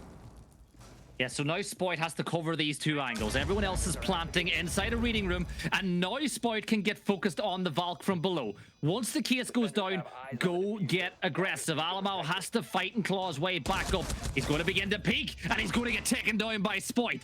Now he can focus on the player pushing out from Laundry. That's what's going to happen as Virtue creeping and crawling with that TCSG. But there's also a player on the window just above Spoit. Spoit's going to step up, but the slug will take him down. 4v4. 15 seconds still now for M80 to try hold on. G2 have to make it happen now or never. It's going to be too much time. The diffuser hits critical. G2 with one survivor, but the time will be their nemesis. Iconic claims Virtue, and it goes down. I was saying, you know, it looks a bit weak towards mining. There's not a lot of pressure from G2. A Valkyrie camera can only be an early warning, but it's only that, a warning. And well, Kino walks in, uncontested, and right there, smiles all around for the side of M80. You know what? That's a very worrying sign when you see them getting comfortable and relaxed. G2, you might want to stomp out that momentum. That was uncontested. How did they get that? How did G2 not have anything to stop that play? Well, this is the thing again. They put the Phantom pressure on Pillar, which focused all the attention of the vertical players and the side players on the push from that side of the map. Monty dropped Red Hatch, rotated his way in towards Reading, stood in the reading rotate, the fireplace, for just a second and went, guys, there's nobody here. There's actually nobody here. So you saw the maybe 5 or 10 seconds where Monty didn't move. He waited for Spoit to step in through the bottom white stairs, waited for some support to come down from red as well. That was a very good execute from M80. And what I like most about it was the fact that they were adjusting their strat during the round. Because you know when it started, that wasn't what they wanted to do. But whenever they realized it was on, they executed it to perfection. And when you see that late round decision making, that snap, that change of idea and philosophy in a round, that's a good drone network. Someone has made that shot call and everyone's instantly reacted to it. Massive to Spoit, who was all the way over by that snow door, putting on that Phantom pressure, and he rotates all the way around bottom white and becomes a massive problem for the side. A technical issue, of course, in play, which is why we're lingering a little bit on these player cams. But take a moment, Gibby, to look at the body language. We saw when G2 were informed of that instantly. Alamau, chair back, relaxed, composed. They've lost a round, but they're not really stressing about it yet. Still early days on Cafe. They got to feel they can't let too many more rounds slip away. It's the thing about LAN that I implore viewers to focus on every time you see screenshots of the players. Look at the way that they look. When you and I were in Charlotte, we knew that Citizen was going to win another major just by how he looked going into those final maps. The way... Not Citizen, sorry, Canadian brain. But Citizen will win something someday, though. I'm telling you. Are you saying that you believe Citizen's going to win a major? I do. I think at some point he will. He will. If Super's watching, how much have you paid Gibby to say that? Lots. But my point is, look at the player body language. It'll give you an idea of how they're feeling. And looking at M80, you have players with their hands behind their chairs. You have players with, leaned back, comfortable, relaxed. They've got a job to do. They're going to do it. Like, look at Iconic. Dave is having a laugh, and he looks so comfortable right now. And that just tells you about how M80 feel. Yeah, I mean, we always talk about it, how you can tell a lot from it. Now, in server, you can tell if the player's feeling or not by confidence, how they take their fights. But when you look at these cameras, it's a real justification of how they're feeling. I mean, it's going to be feeling good. They've just made a really good on-the-ball reactionary play, a good snap decision of an opportunity, and they took it. They won a round and done it in a very clean fashion. They're a map up, level on the second map. G2, the pressure's going to start setting in at a certain point. They're a championship caliber team. They won the Invitational in February. and which honestly is longer ago than I like to even imagine. It feels like it was just yesterday, but I've had a whole stage in another competition since then. Can they find that glory again? Well, that's the question. It always is the question. And I think, again, a reminder for people at home, though, it is a double elimination bracket here in this phase. So whoever loses this game, the tournament is not over for them. They will go down to the lower bracket. And at that point, then that's where things matter. Of course, you win two maps, or you win two matches, you go through, you lose two matches, you're going to go home. So while we're sitting waiting for this game to get back up and running, we saw the result from the other game in the group. We saw the fact that the hometown heroes Falcons did lose 2-0 to NIP in very convincing fashion. Again, I think you and I have a soft spot for NIP. You know, we worked the region. We had a feeling they would do pretty well in Copenhagen, and they did. But that means that the loser of this matchup have to play Falcons. And having seen them play in Copenhagen and having seen them play last year at this event, it's a lot of pressure playing against the Falcons in their home turf. It is going to be, I think, that Falcons have that momentum and energy, but that's later down the line.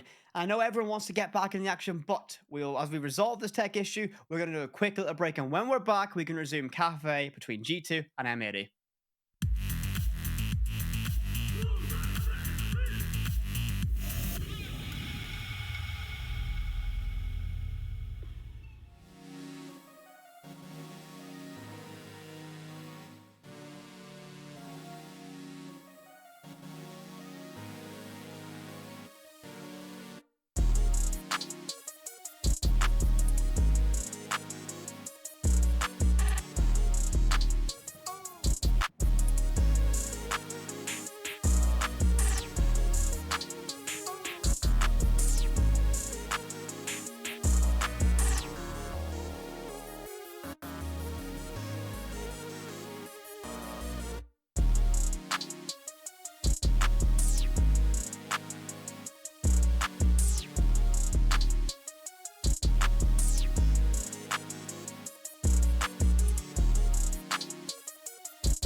me down and make me weak again.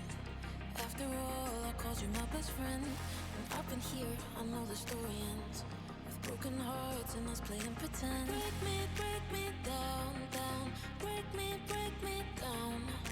Break me down, down. Break me down.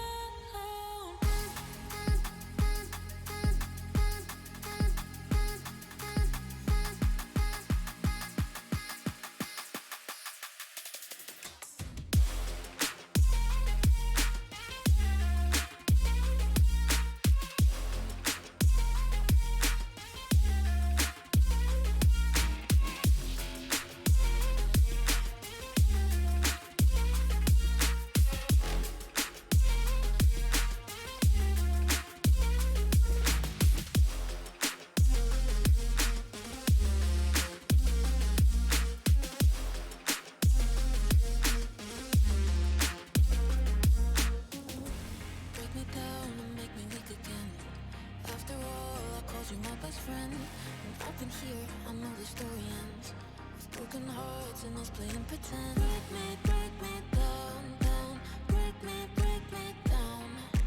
Break me down, down. Break me down.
When the moon rises, the flame is ignited.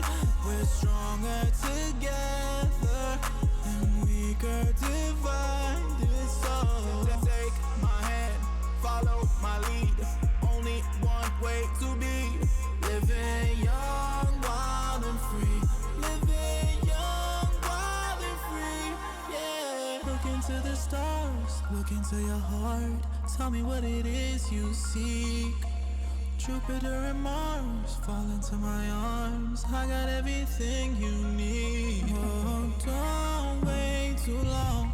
We don't have much time to spare. This could all be done tomorrow. So all I need right now is your love. You're taking me higher, taking me higher. So when the moon rises and the flame is ignited, we're stronger together and weaker divided. Yeah. Take my hand, follow my lead. Only one way to be living young, wild and free. Living young, wild and free.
Have you had a fresh fade?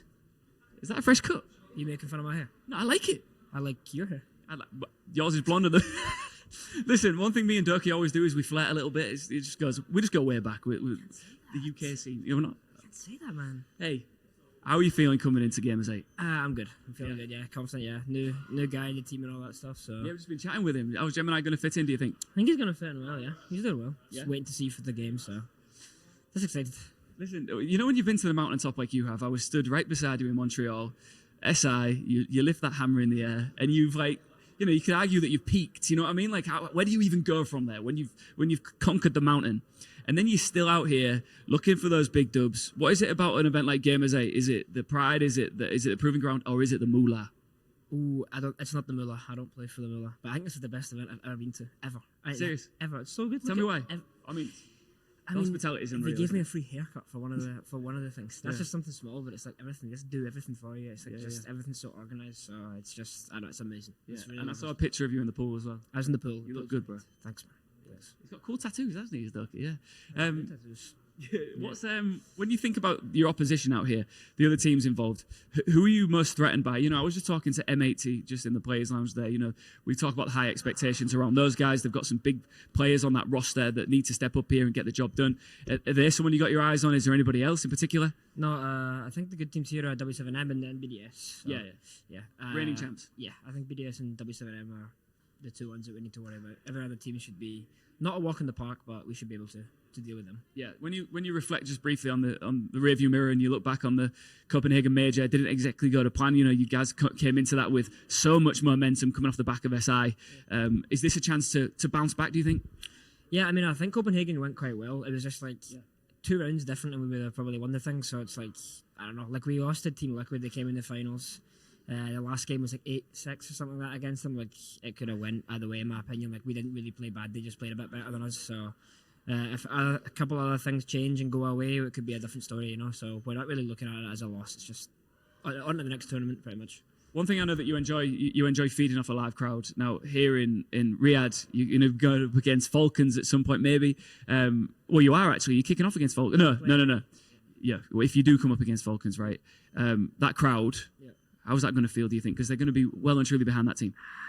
I think it's fine. We're used to being the dark horses and stuff. And SI, the crowd is on our side and stuff, but I don't really bother. Even negative energy from the crowd is still. You enjoy that, I think. It's still energy, isn't it? You enjoy that. Yeah, I'm a bit sick. Yeah, I'm a bit. Yeah, just a bit. Sick in a good way, though. Yeah. Okay, so any of you fans watching at home first, just first things first, I want to give you a chance to give a shout out to the G2 Army. Hello, G2 Army. That's that. And to. And any of the opposition, of course, who are going to check this out. I know that you're a modest, humble man, but sometimes you can give it that if you need to. What do you want to say? No, it's good luck. Good luck to everybody. Isn't he lovely? You're going to need it. There you go. That's the Durkee I was looking for. Best of luck, man. It's always a pleasure to see you. You know that. Yeah, I'll see you soon. See you soon. I need to find G2. I have no idea where the invitational champions are. Brother, where's the rest of the team? Jake's inside. Jake's in here? Yeah. Ah, Jake. Oh, man, he's getting a full-on shape up here. Jake, how are you doing? I'm doing great, thank you. And how are you? I'm good. I mean, have you ever had a barber cut during an event? Never. This is the first time, right? First time. And you've been, I think the rest of your guys are in the pool. I think most of them are, yeah. Have you been to the pool? Is it good? Yeah, it's very nice. You should try it. Are you finding it hard to like train in these like warm conditions? Does that play any part in it, or are you all good because the aircon's tight out here? Aircon is very tight out here. Yeah. Like, not as tight as your fade, because that fade's going to be good. I hope so. I have trust. So obviously, invitational champions, the last major didn't go exactly to plan. Are you seeing this as proving ground, or is it just another day in the office for you guys? I think we have something to prove again. Yeah. You've always got something to prove, right? I think so. Yeah. And the money's good too, right? I mean, that's always good. Yeah. I'll tell you what. Let's let this man get his haircut. In fact, can you just take it all off? Zero everywhere. Is that what you want? Right? No. Are you sure? All right, I'll leave you to it. Cheers, guys. Guys, what would happen if I knocked this over? Would I be in trouble? Yeah, you might be in trouble. Spite, how are you doing? I'm going to call you... I don't even want to call you the Wonder Kid because you're a fully grown man out here. But how are you feeling ahead of this event? I'm feeling great. I mean, the scrims have been well. The team chemistry's up there. And yeah, just hyped to play it. You know, first time in the Middle East, so I'm happy. And You excited. enjoying it so far? Yeah, it's amazing. This whole event so far has been amazing. You mentioned hype there, and I was just talking to Iconic about the same thing. You know, there's a lot of hype around you guys. There's a lot of hype around you as an individual as well. Do you find that overall, you know, overwhelming, or is it just something you take in your stride? I mean, I always try and do my best, like on an individual level. I hope everyone else does the same. And at the end of the game, I mean, at the end of the day, it's just a team game. So yeah. What do you make of your team as a roster right now? Do you look around? Are you all just like proper good friends as well as colleagues here? It's both, I would say. It's important to have that friendship, also like that kind of. It's a business as well. And yeah, I think we found a team with 5 insane individuals. Yeah. And we just can make that mash up well, and then yeah, that's it. It's over for everyone else. So you're obviously amazing at Siege. You're going to be amazing in that lobby, and when you get into the server as well. Like, how good are you at Jenga? Well, so far, it's good. I mean, we just started, so we'll see in a second. Can I just see one of you guys pull one out here? I just want to see what happens. Your turn. It's my Come turn. on, bro. Yeah, let's go. Oh, all right. Cool as ice. There you go. Cheers, guys. Best of luck with Jenga and with the tournament as well. Thank you. Cheers, guys. Good luck.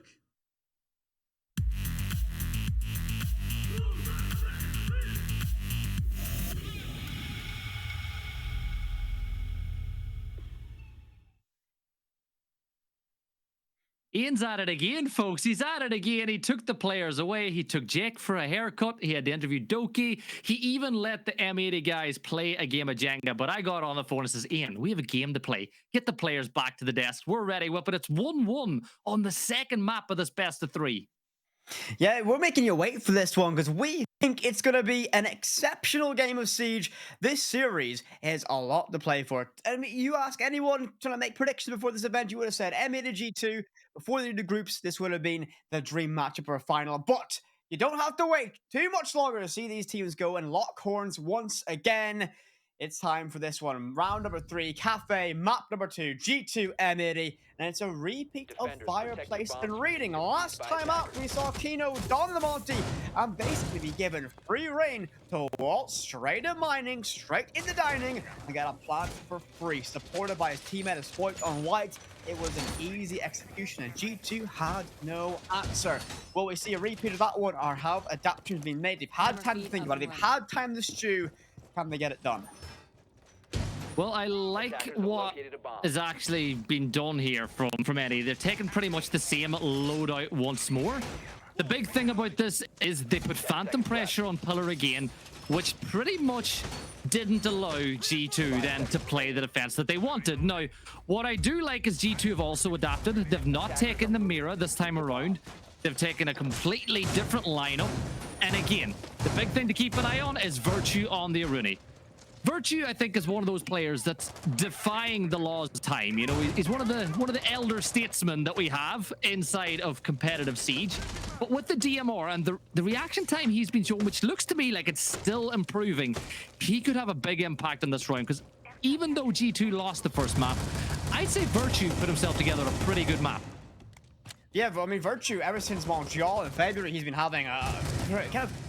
It's a weird one to say. He's been on the roster inside of EU for so long, but it was one of his best performances since that swap. And I do feel that Virtue, as you said, kind of going against Father Time and getting better as he gets older and more mature with this space and with this team.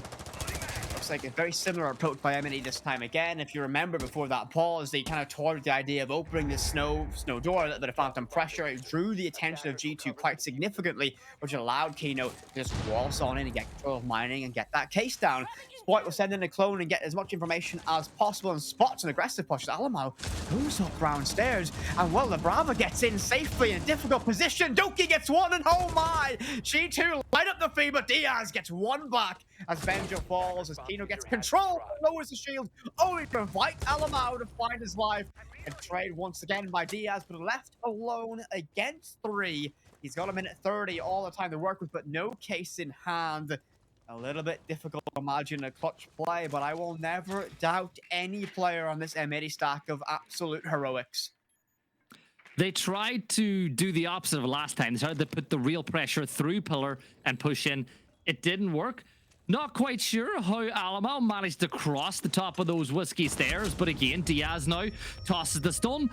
And this is what I like. Whenever the stone grenade was thrown, instead of just sitting and waiting, Gemini knew I had 2 seconds, maybe 1 second to swing and get this kill before I get taken down myself.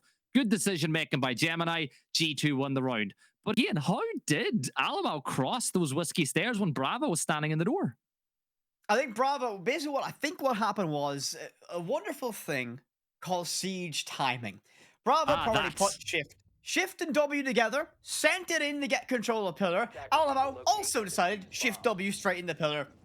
Neither of them had their weapons ready, so it was an awkward stalemate. Ultimately, Alamo was able to win out and get that advantage. In G2, a flurry of 3 kills back to back to back, left that round wide open, and they get the victory on that. And they'll route it down to the basement now, or inside a kitchen, I should say, that first floor. A site that has a lot of variety in how you want to hold it. Do you want to hold it on site? Do you want to roam? Do you want to play it horizontally? I have a feeling G2 will do an expansive hold on the entirety of this first floor to make it very difficult to enter site itself if M80 even get that far. Yeah, and I want to touch back on that thing you brought up as well, siege timing. I think I speak for you, myself, all of the viewers at home, and all of the ranked community when I say none of us have ever died to a better player. We just always get timings. The copium I'm huffing right now is real. Gibby, oh, you gotta say what? You've been an impressive man. We had a GLG the other night in ranked, guys. A Gibson Life game occurred. I went 3-7. It's marked on your calendar. A GLG happened on the 12th of July. Got that one locked in. So, early days, M80 looks to try and put primarily their focus of their pressure, I should say, in towards this bakery, beginning to try and deconstruct what G2 have elaborated on. No shield, but the Rooney Gate protects Toki for a little bit, and Gomez finds a lot of damage taken. That T5 is not a very forgiving weapon, and that's going to be a great impact. Denies the first set of Selmas, he can deny a second, not the third, but a huge commitment of utility, and Doki wants to take these fights. Yeah, because he knows that he's got coverage on the window. There's a player below red. They're going to combine the swing. Benja says thank you very much. His cross isn't covered, but Diaz gets the double. Down goes Benja and Doki. And that's a big kill. That secures Wedding. Now you got to put pressure on Alamo on the side again. He's going to peek for a 3rd time.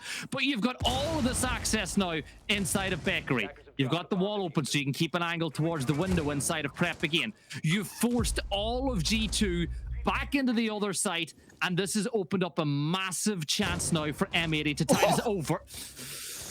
It's only a body, but it was a body tap, doesn't count. Kino will walk in though and find that head of virtue, knocking on the door of sight or M80. The diffuser recovered. They can try and work the plant. Does Alamo have it in him to be able to hold this line? The pressure of Gemini in coach check splits this site in half. Means that plant and Ramsey's a lot harder to make it stick. A minute to work with, so M80 have time and have the drones as well. 3 left to work with as well. They can hunt out the remaining players of G2. A C4, not applicable for the defensive side either, so it's all down to the guns in hand. Gemini, a key cross held. He needs to win this fight to keep Alamo in this. The plant goes down. The first tap is there. I don't think G2 have an answer to this one. There's nothing they can do. Gemini needs to get a move on, but shut down by Sport. Leave it all down to the export from Brazil. It's Alamo with 1 XP and a dream. And Diaz decides to make it a nightmare. M80 draw level.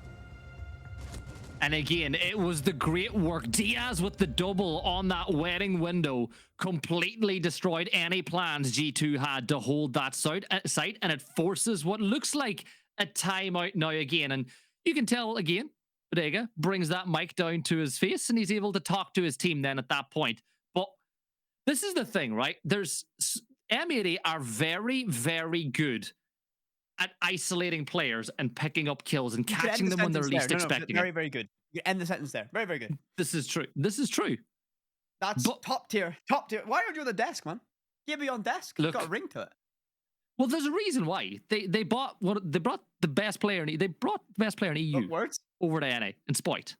Like Spoit is as much as Benja was the answer, Spoit is the key for M80 as well. And again, when you have Kino, Iconic, Diaz, and Spoit on the one team, it's over. And that's not even mentioning how good Gomez is. So what you're saying, Gibby, and let me bullet point that. Elaborate, please. Elaborate, please. No, I'll bullet point it. Like we're revising for an exam. M80 equal goats is what you're saying. Yeah. That's the plan. Take the best players from every team, and you're going to do pretty well. Can't argue with that logic, to be honest. And yeah, you exploit. I think I'm a firm believer in the wise words of a friend of ours that Spoit might be the best player in the world. Benja, a close second. I think a fair analogy, even though one's a world champion, one's a major champion. Would you agree? I think you're right. You're on to something anyway. Keep cooking. Keep cooking. Okay. So, Spoit's the best player in the world. Does he then give, how much of that energy does he give to his team to make them the best team in the world, you know? That's my logic. So what you're saying is you're saying even by having him, it buffs everybody else on the team. Yes. Let's see how it goes. So, round started. Benja in place again on those whiskey stairs using his ability. And if he spots anybody who's on a drone out that window, he will go out in the flash of an eye. Nobody's going to present themselves just yet, so he makes his way back up towards Pillar. Again, you look at the way M80 are going to play. They're going to attack this map on every single floor. They've got a little bit of pressure on the ground floor. They're going to put a little bit of pressure on the middle floor, and they're going to send people up towards the top again and just clear the map phase by phase. Last time we came here, it should have been an easy round for G2. They had a 4v2, but they allowed M80 back. And it was a very similar setup that G2 have this time as well. I mean, the big thing to me is that G2 keep doing a very similar setup. Eventually, M80 will be able to crack it down. That mirror setup is beautiful because it has a fantastic cross, and it really is difficult to clear that player in bathroom. So another cocktail take is going to be the primary focus of this from M80. Spot with an aid in hand, and hopefully this is going to be able to connect. No, caught by a catcher. And Benja finds the opening. That's going to be iconic off the board. Gomez is going to find two back-to-back, and Doki and Benja fall downstairs in reading. And that's now a problem for G2. They've lost their roam game. They've lost that presence. And now the nades available from M80 prove to be a real problem. Both of them available for Gomez. So with a good bit of information, he might be able to collect a freebie from down below. Yeah, 3 versus 4, and now you've forced the anchor players to hold their positions on the side of G2. Bathroom, pallets, and cocktail are where they are going to hold. So, look, M80 again, they don't rush into things. They play it pretty slow. They're still going to drone. You know, you look at the efficiency of their drone network again, it's pretty good so far as they're able to paint a picture of where these defenders are still in place. Now, the thing is, it's one thing with it knowing where the defenders are. It's a very different thing trying to force them out of these positions. And look at the aggression on, I think, is that Virtue who's just gone prone out of bathroom to catch anybody who may think to move. And Gemini gets one, making it a 3v3. But he gets traded back instantly by Diaz, keeping the numbers in favor of M80. I mean, they need to hold this numbers advantage. 40 seconds. Kino tries to stick it, so now it's neutralized. It's the two active guns against each other, but the repels might be enough for one player crosses. The case gets sticked, and now the problem all sits at G2. A post-plant situation with the repels in play. A massive issue for G2 to solve. Virtue creeps up, but Heaven might be too difficult to solve, and Spoit has all the angles to work with as well. I think it's pretty safe to say this round is all in favor of M80. Diaz almost guarantees it, but Virtue will find one. But the repel, that spells demise. There's no way to save it. Kino a freebie, and M80 get one more round on the offense. Yeah, really good round again from M80. And again, they're just finding great ways to take down G2 players. Anytime they lose somebody, there's always someone to trade it back the other way again. They're playing so good as a cohesive unit. And the best thing is, you and I had heard that their practice going into this event wasn't ideal. You know, teams were saying that the things that they're doing really well now are the things that they weren't doing well in practice. So either that tells me that A, they were, you know, maybe a little bit relaxed with their practice, or B, they seriously looked back, worked on what was going wrong in their practice coming up to Gamers8 and fixed it. I think your source has got some wobbly information, Gibby. I mean, he seemed to really have gelled together. Or is your source a trust me, bro? Is that what we're going with? I think our source is a little column A, little column B. I think they might have went, you know what? It's Gibson and Whippet. Let's nuke them. Let's make sure that they don't know all the right information. But again, we got to give credit to M80. Again, isolating individual defenders. And on the side of G2, how do you counter that? Well, you play a little bit closer together. You play with that, you know, 3 to 5 second rule, where you always keep a teammate within 3 to 5 seconds of you. So once you get put under pressure, you can rotate back and get some cover. Yes, it's not necessarily the way the G2 play. It's not the way W7M usually play either, because they're two teams that trust their players to hold their own. But M80 are winning the ones at the minute. And at the end of the day, Gibby, it's an FPS. You have to win your ones. You can have the best strategy, but if you can't hit the barn door, you won't get a chance at the silverware. So M80 in a great position. Can they go into the half with a 4-2 advantage, or will G2 get themselves level once again? Both of the maps we've seen so far, we can't really get significant daylight between these teams. Keeping it close, trading blows back and forth, and, well, it's a round of cafe. Are we surprised? Both hatches open, and a slow, methodical start, gathering information, beginning to form the battle lines of where they want to enter, and poking, probing, and looking for potential weak points, and it might be on this pillar wall as Gomez opens it up from that double window, and means it's a very uncomfortable stay inside of reading for any member of G2. Yeah, and the thing is, they use their denial, their Cade clause, in different parts of the map. So now you've given them pillar. Now Monty takes control of bathroom. As easy as that. Just by stepping in that area of the map, you're forcing G2 to give up space. This is what we always praise Brazilian teams for, and it's a Brazilian player doing it right now. Pretty much clearing most of top floor all by himself, but Alama was able to get the kill onto Gomez. Now, here's the thing. You've lost a player, and you've got Monty. This is where I think Monty becomes more of a problem than a solution. Whenever you're down one gun and you've Monty, it's a bit of an issue. Monty's walked in the site. Kino's putting direct pressure onto Doki. The TCSG hits hard, so if he's given an opportunity, he can punish anyone. But he really feels a bit pressured now, stuck in a corner with a shield in his face, waiting for perhaps an overextension of Kino. But Spoit drops prone straight into Doki. The drop of the shield's enough to give Kino a chance to get that trade. Advantage still with G2, and well, we said it's a disadvantage having a shield, not a rifle. Well, I think Kino took that personally, but he's going to get himself shut down. The DMR. Virtue gets the job done, leaving it in the 4 versus 2. 30 seconds remain, and G2, can they hold on? Well, Iconic threats one, but only drops to his demise. Benja gets that kill, and Virtue wraps it up. Once again, Gibby, we're going level into the second half of Cafe. This is great. This is a really good matchup so far. Both sides are doing some things really well and then doing some things rather poorly. And that it actually usually makes for really fun games to watch. But now things change. G2 are on attack. M80 are pushing it on defense. And you look at the historic record on this map for both of these sides. Well, G2, they've played 12 rounds on attack this year so far on Cafe. They have won 9 of them.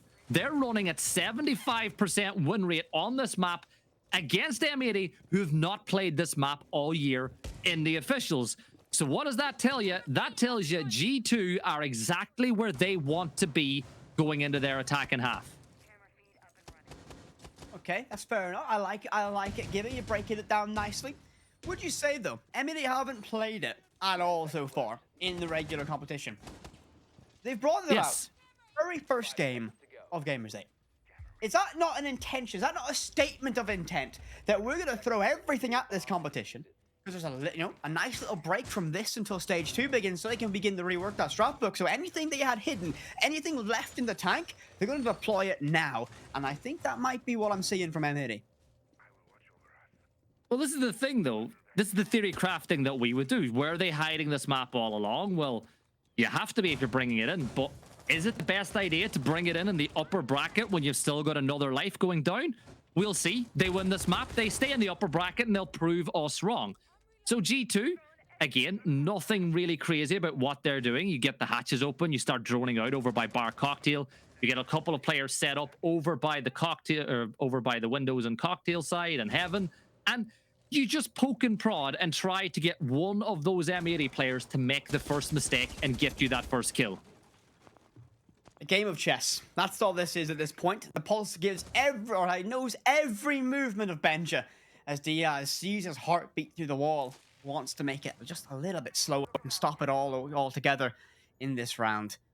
Slow, methodical default cafe start, some damage done the Doki early, and G2 are playing the mind games, not over-aggressing and just waiting for M80 to perhaps get, itchy feet, a little bit of a need to swing, wanting to get aggressive. Doki has information the player inside of stage, a difficult scrap with the DMR in hand, will try and find the opening. A very dangerous dance to the devil. Flashbang goes out to help support it, and Splits fall blinded. Gemini finds one to Iconic, and G2 have an opening now in this round as Gomez is left and DBNO elsewhere across the map. And this could be a huge opening opportunity for G2 to get themselves advantageous positions on the offense here on Cafe. And that nade to confirm Gomez. Nope. Yeah, and Gomez probably not going to get assisted here as well. The player goes through. Alamo didn't spot the down players, more focused on Spoit, cleans that one up. 5 versus 3 now. G2 really starting to just rein in M80. Diaz is going to get in a big fight, but he gets taken down as well as Benja makes it a 5v2. G2 almost on the brink of going flawless on their first attack. Kino, the last man standing, all alone in sight as a barrage of pressure comes his way. But this is a great way for G2 to start their attack in half.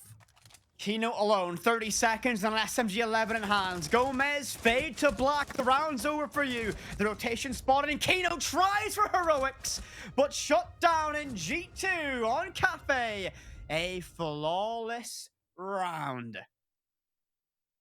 It's exactly what they needed. That is so good from G2 on their first round on attack. And again, it was focused. It was aggressive. They kept Spoit completely trapped inside of Piano, kept pressure from two sides. Once Alamo got the player pushed out of bathroom, which he got by the DBNO, it allowed him to just step in and take a freebie onto Spoit.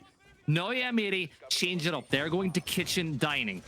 The question is, what way did they elect to defend it? When we watched G2 do it, it was pretty standard. You had a couple of denial, a couple of ADSs out, and you played Doki by the counter, and he was in charge of keeping a bit of an eye on wedding window and keeping that double door closed. What are M80 going to do? Well, in the early stages, looks like it's pretty much the exact same setup. Nope, it's not, Gibby. Don't know why it's not the exact same setup. 5 seconds remaining. Tachanka.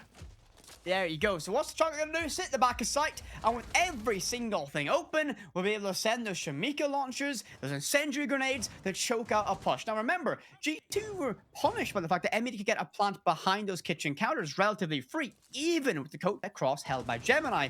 So now, with the Tachanka, you can go a little bit deeper and deny that plant. But Diaz looks to try and deny G2 on entry, aggressive inside of lobby. I doesn't think he's going to look the right way. Leaves himself exposed. If G2 have information, don't think they do. Yeah, he's going to try to greet the players as they make their way in, but not in the way that you would want to if you're on attack. But again, he's playing aggressive. I like it when a player backs themselves. The question is, how long do you hold this position? Because the longer you stay there, the more likely it is that you're going to get droned and give up the ghost. But look at the rest of the drone network that's being set up by G2. They've got a drone on red stairs on the flower pot, which will tell them if anybody is playing in Harry Potter based on audio cue alone, which means that you can safely push up to wedding window. G2 are doing a great job of just cleaning up areas of the map, which will really enable them for their push in the late game. They're basically trimming the fat, making this a really tasty opportunity for them. Every single bit of control they get begins to paint a better picture for what M80 have set up, and they can counter that more precisely. They've got lots of time to still pick everything apart, and they've only lost 3 drones. They've gathered a substantial amount of information, and they've only lost 3. Great drone work, great drone utilization from G2, and there's those first couple of canisters going off, detonating and burning up instead of delaying time. And that might be the key thing for this round. If M80 can choke out time and use its denial perfectly, it can make it difficult with G2 because both Smoke and the Tachanka are in play. Yeah, and Doki's got himself on white stairs as well. And Smoke, where the smoke canisters are being used, they're being used in Whiskey to stop Alamo from pushing down those stairs as they lock down that area of the map. Now, if you're G2, you got to work in tandem to clear Diaz, but Diaz is going to whiff his shots, and Benja is able to get the kills. That's a big kill. Doki's getting aggressive as well. He finds one as they isolate another one. It's a 4 versus 3. Yes, Benja is going to fall as the player dips back into co-check. That could be vital now as they regain a vital bit of control on the map, but there's still 43 seconds to go. But look at where Buck has got himself in position. Gemini is in freezer in sight. but they don't have the case, as you pointed out. The case is on an island. It's in reception, and Kino, well, the smoke with an SMG-11 shotgun combination. This is what you want to hold on to it. The Gemini clone goes in, but do they spot out Kino? I think they do. They must have seen it, and now it's going to be a dance with the devil. The shotgun up close to person. The G2 need to go. They can't wait too much longer. This round is in the balance, and there's the opening. Alamo finds it. 3 of kills as Gemini gets one more, but 5 seconds remain. Gomez needs to hold on. Triple zeros here, and that plant's not safe at all. But can G2 cover a great rotation? He has information. It's going to be an easy deny, but no, the ping's not accurate, and Alamo gets the stick. That was bad. The information was a little bit wrong. The red ping was historic, and Alamo perfectly baited it out. That's why he didn't stick the spot in the first place. He saw the ping, he moved again, and he got it down in the blink of an eye. But G2 take a 5-3 lead, and that's a really good 2 attacking rounds for G2. They've built up a ton of momentum going into this one. Now can they keep it going? This is their map pick, and this is the map that they excel on attack, and they've shown it so far. They've come to life on the offense here. That last round, that was beautiful. G2, when they needed to just hit the site, go, they've got that freebie, that pick that Benjo was able to collect inside of reception. On a statement, Benjo was unaware the Warden was there, but still on reaction. That second peek finds the damage at the MR. So punishing of a weapon to deal with in the defense. And now, well, they collapse. They got aggressive, and they got so much control. Unfortunately, the case went cold in the hands of Benja. Now, 5-3. Advantage G2. Can they continue this momentum? Can they keep it rolling? Or will M80 find a way to put up a roadblock and slow this game back down and get themselves into the fight on Cafe once again? And this is a setup that it's been a little while since I've seen it. You castle off the double door, which means that you can you can just focus on holding piano from inside a bathroom. It means that if they drop down red hatch, unless they get the barricade open, there's only 2 ways they can force it to site, which means you gotta at the same time make sure that default plant is not easy to get to. So Gomez will play directly below the hatch with Warden. That's a pretty good decision. It means if any stun grenades are thrown, pop on the glasses, stop the quick push. There's the first clone dropping to clear him out, and now he puts himself in Humidor. Well, G2 have been very good at solving the problems. That's how words are difficult sometimes, Gibby, unfortunately. I'm too excited. That's what it is. But G2 have been very good at solving the problems presented to them. M80 have had a variety of different strategies. They've had basically, you know, a mixture of good solid strategy and massive independent personal plays from every person on the team. G2 have found a way to solve these problems and do it in a timely fashion. Alamau presented with a castle barrier, instantly calls over Virtue, and just like that, like a seamless machine, G2 get that cracked open, as Alamau can now begin to put that pressure from that heaven balcony. One player tucked in close to Shaiko on this, right between the bomb chassis and that barricade, and misdroned. Gomez is going to get pressured out now by that Flores drone, but no one's going to catch him from that cross inside of hell, as Kino is lurking there, perhaps baiting and tempting a run out. Job done, though. You know the players dropped, so there's only 2 ways now that Warden can get back to site. Benja's able to find the kill on Gomez now, as Warden did fall. Good clear by G2. Now the big thing. They have 1 minute and 14 seconds left. They've got a lot of control here already, but that's a great flag from Iconic. He gets one. Diaz gets another, and all of a sudden, M80 are back in. Gemini does get the trade back the other way, but now you got to worry about Spoit. That castle has been opened. Benja still holding anyone to push through. While Gemini runs into his own stun, but he does it to try clear inside. But the player's already long gone, and Gemini stuns himself again. He's a little bit... dare we say starstruck, but Benja does get us one on the stairs. Spoit steps in, he's traded back 3 versus 1, and surely G2 going to move on to map point. G2 in complete and utter control. Alamau will be able to stick this surely without contention. No! Diaz creeps around, but the CZ doesn't help him out in that position, as Benja, quick reactions, drops. Can't cover his teammate, but can find the trade in G2 on map point here on Cafe. I've got a feeling, a sneaking suspicion, we might need to go all the way to Clubhouse to settle this best of 3. Did say it was a 2-1. Did say it. You went 2-0. I said 2. No, Gibby. Don't act all smug that, oh, my prediction was right. You know I couldn't agree with you. I wanted G2 to win. You said they're going to win 2-1. The only other way I could have got my G2 prediction in, I'm completely non-biased caster here, by the way. I believe in everyone can win, but I wanted G2 to win this. Couldn't say 2-1. That's what I wanted. You could have easily agreed with me, but you made the choice to not to. The same way that G2 have made the choice to win on Cafe, and that's what they're doing pretty well. M80 have not won a single round on defense. G2 living up to their record of winning 3 out of every 4 rounds that they play on attack here on Cafe. But can they make it 4 for 4? Can they take us to map 3 sooner rather than later?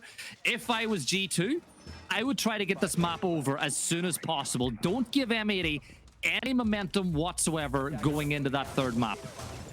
No, you can't do that. Now, you gotta feel, we saw steady hands with Spoit when he's playing Jenga earlier. You think that's going to continue now? Pressure on him.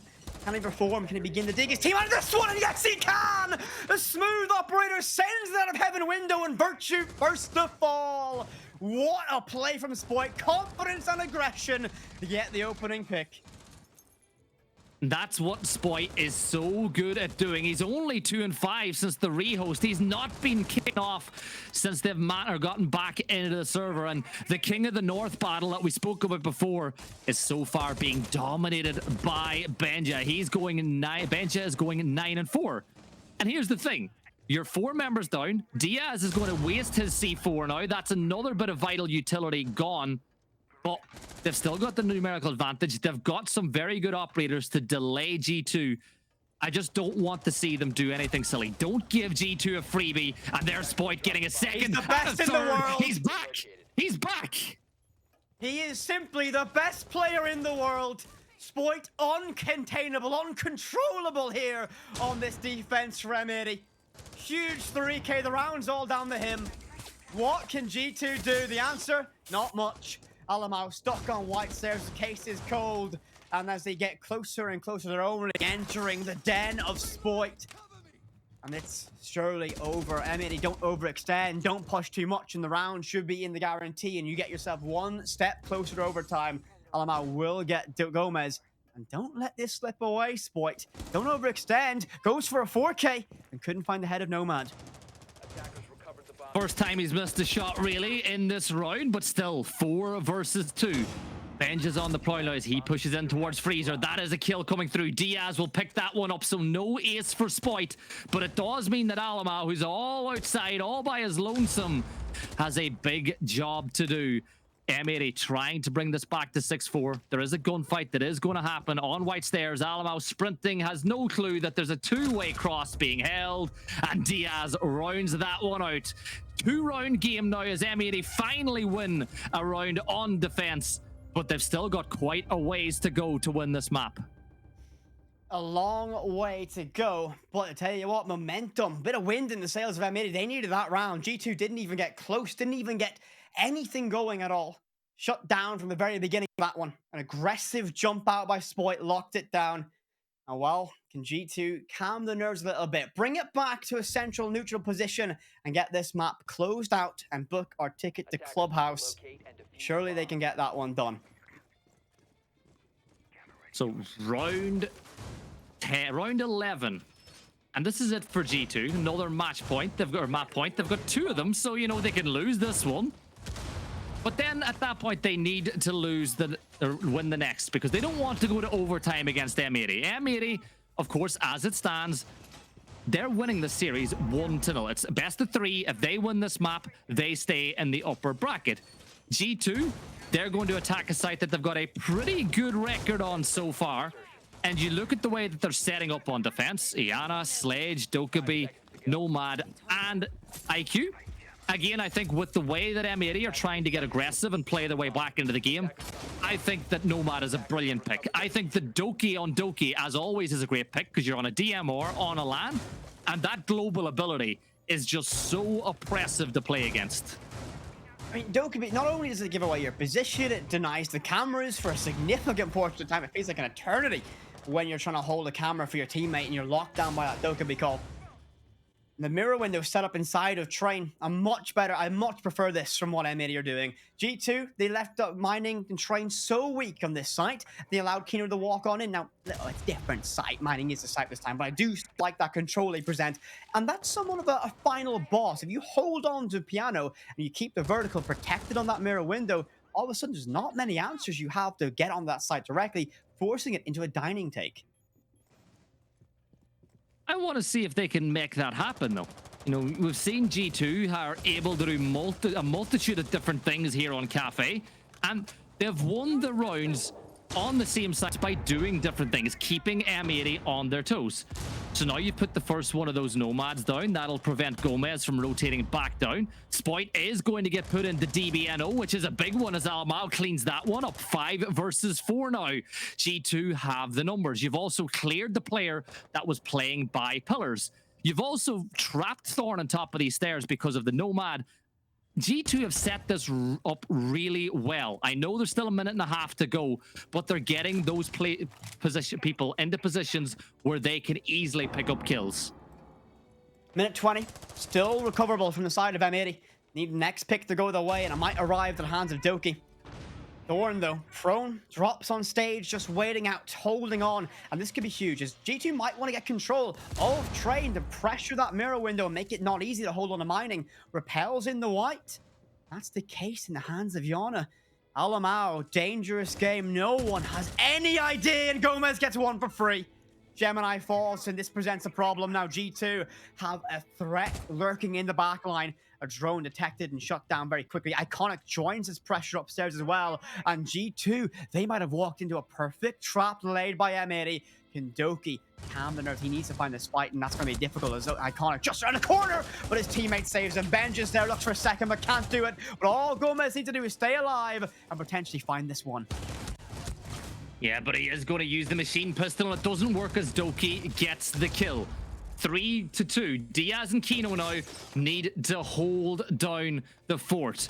G2 still have 15 seconds. Time ticking away really quickly. The case is in the hands on white stairs. Kino just needs to get one, but there's Doki coming through pillar, but they need to get in sight. They need to get the case down. Diaz gets his one, but now they've got no time. They got to hunt the kill. Gunfight being used. Diaz, C4 shotgun in the hand, misses his first shot and gets held back. Doki gets the case down. 40 seconds now left. Diaz missed a big opportunity to win that round for M80, and G2 get themselves into a cross, and this is pretty much an unwinnable position. But there's the shot on the Doki. 1 versus 1. I spoke too soon, but you've still got to clear white stairs. Virtue gets a G2 win. They take the map. We're going to game 3. Map 3 needed to separate these two teams, and you know what? I'm not surprised in the slightest. G2 looked comfortable and dominant on the offense, but one thing, we mentioned it during the pause, reading the body language, no pressure. They're not really feeling it, or M80. They're still spirits high. They were confident going this one, but now, this game has been neutralized into a best-of-1 shootout on Clubhouse for the victor of this series. And you know what? For a matchup that everyone would have built, everyone wanted to see this game going up. You know, you've got Benja versus Spoit, M80 versus G2, some of the most notable teams in their respective regions. First day of Gamers8, going head-to-head, needing all 3 maps. This is what you want to see. Well, the battle for Brazilian flag is going to round 3, because the next one is going to be fun. Clubhouse to try separate these two sides. But we always say it, the team that wins the second map in a best of 3 gets momentum and usually goes on to win the whole series. So, questions around both of these sides going into the third map. I am really excited, but let's have a look at some of the highlights of that one, because again, it was a phenomenal matchup between these two sides. I mean, what did Benja master clutch again in a 1 versus 2, forced to do it all a long way, had to take that fight aggressively. And I mean, Alamao was lucky to get in the pillars there, and look at the amount of action, right? The no kill is by itself in this engagement. It's always trades, always a flurry in that kill feed, showing these teams are playing a very good siege. Close proximity, always getting trades, and this is the round. Spoit completely dismantles G2. I call him the best in the world, and well, if you're from NA, you probably got offended by that one, but give him his flowers. He won Berlin in his first stage of professional play. He's pretty good. He's pretty good. He's pretty good as Spoit, but again, I think that map showed what G2 want to do. You know, they've made the decision where they've got 5 players where nobody naturally fits the old school support role anymore. Everybody can play flex or entry. It means that it takes a lot of pressure off 1 or 2. Everybody can do the business. I still think Gemini is doing a lot of the speaking with the barrel of his gun so far. Don't think he's fully integrated with G2 just yet, but as this tournament progresses, if G2 can keep winning games, he will 100% have a big impact. He's a player that I really do admire from his time in Makers. But we're going to jump into a break as we prepare for that third map. We'll see you guys in a few minutes in Clubhouse for the decider between M80 and G2.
In a world where tactical mastery reigns supreme, one name echoes through the hallowed halls of Rainbow Six Siege.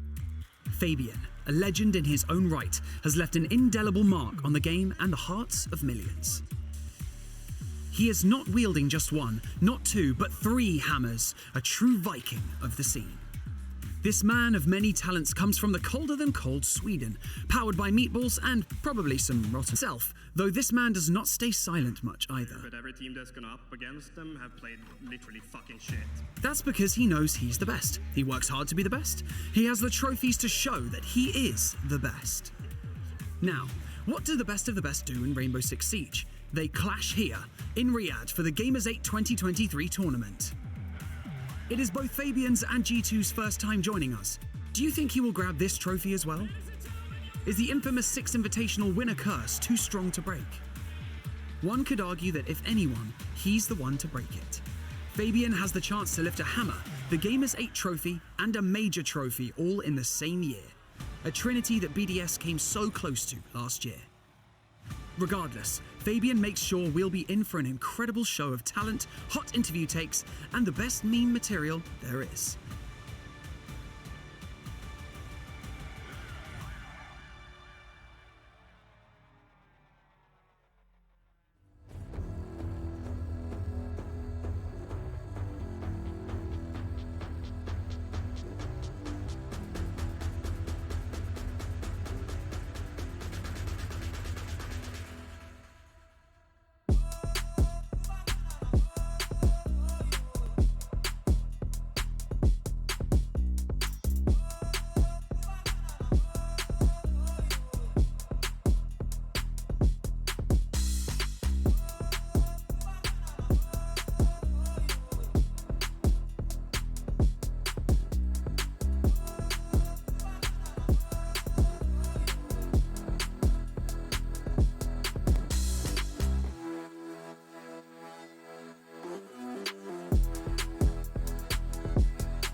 make me weak again.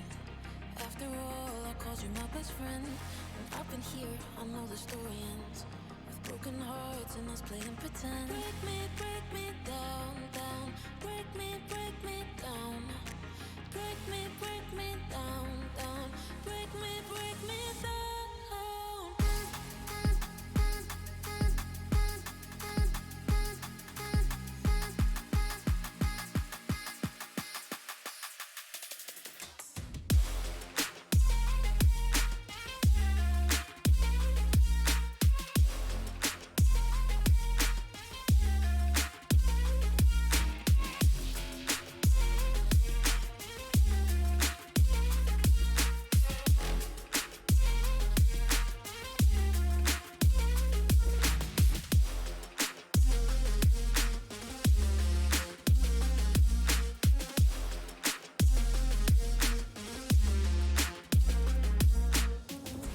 Break me down and make me weak again. After all, I called you my best friend. And I've been here, I know the story ends with broken hearts and us playing pretend. Break me down, down. Break me down. Break me down, down. Break me down.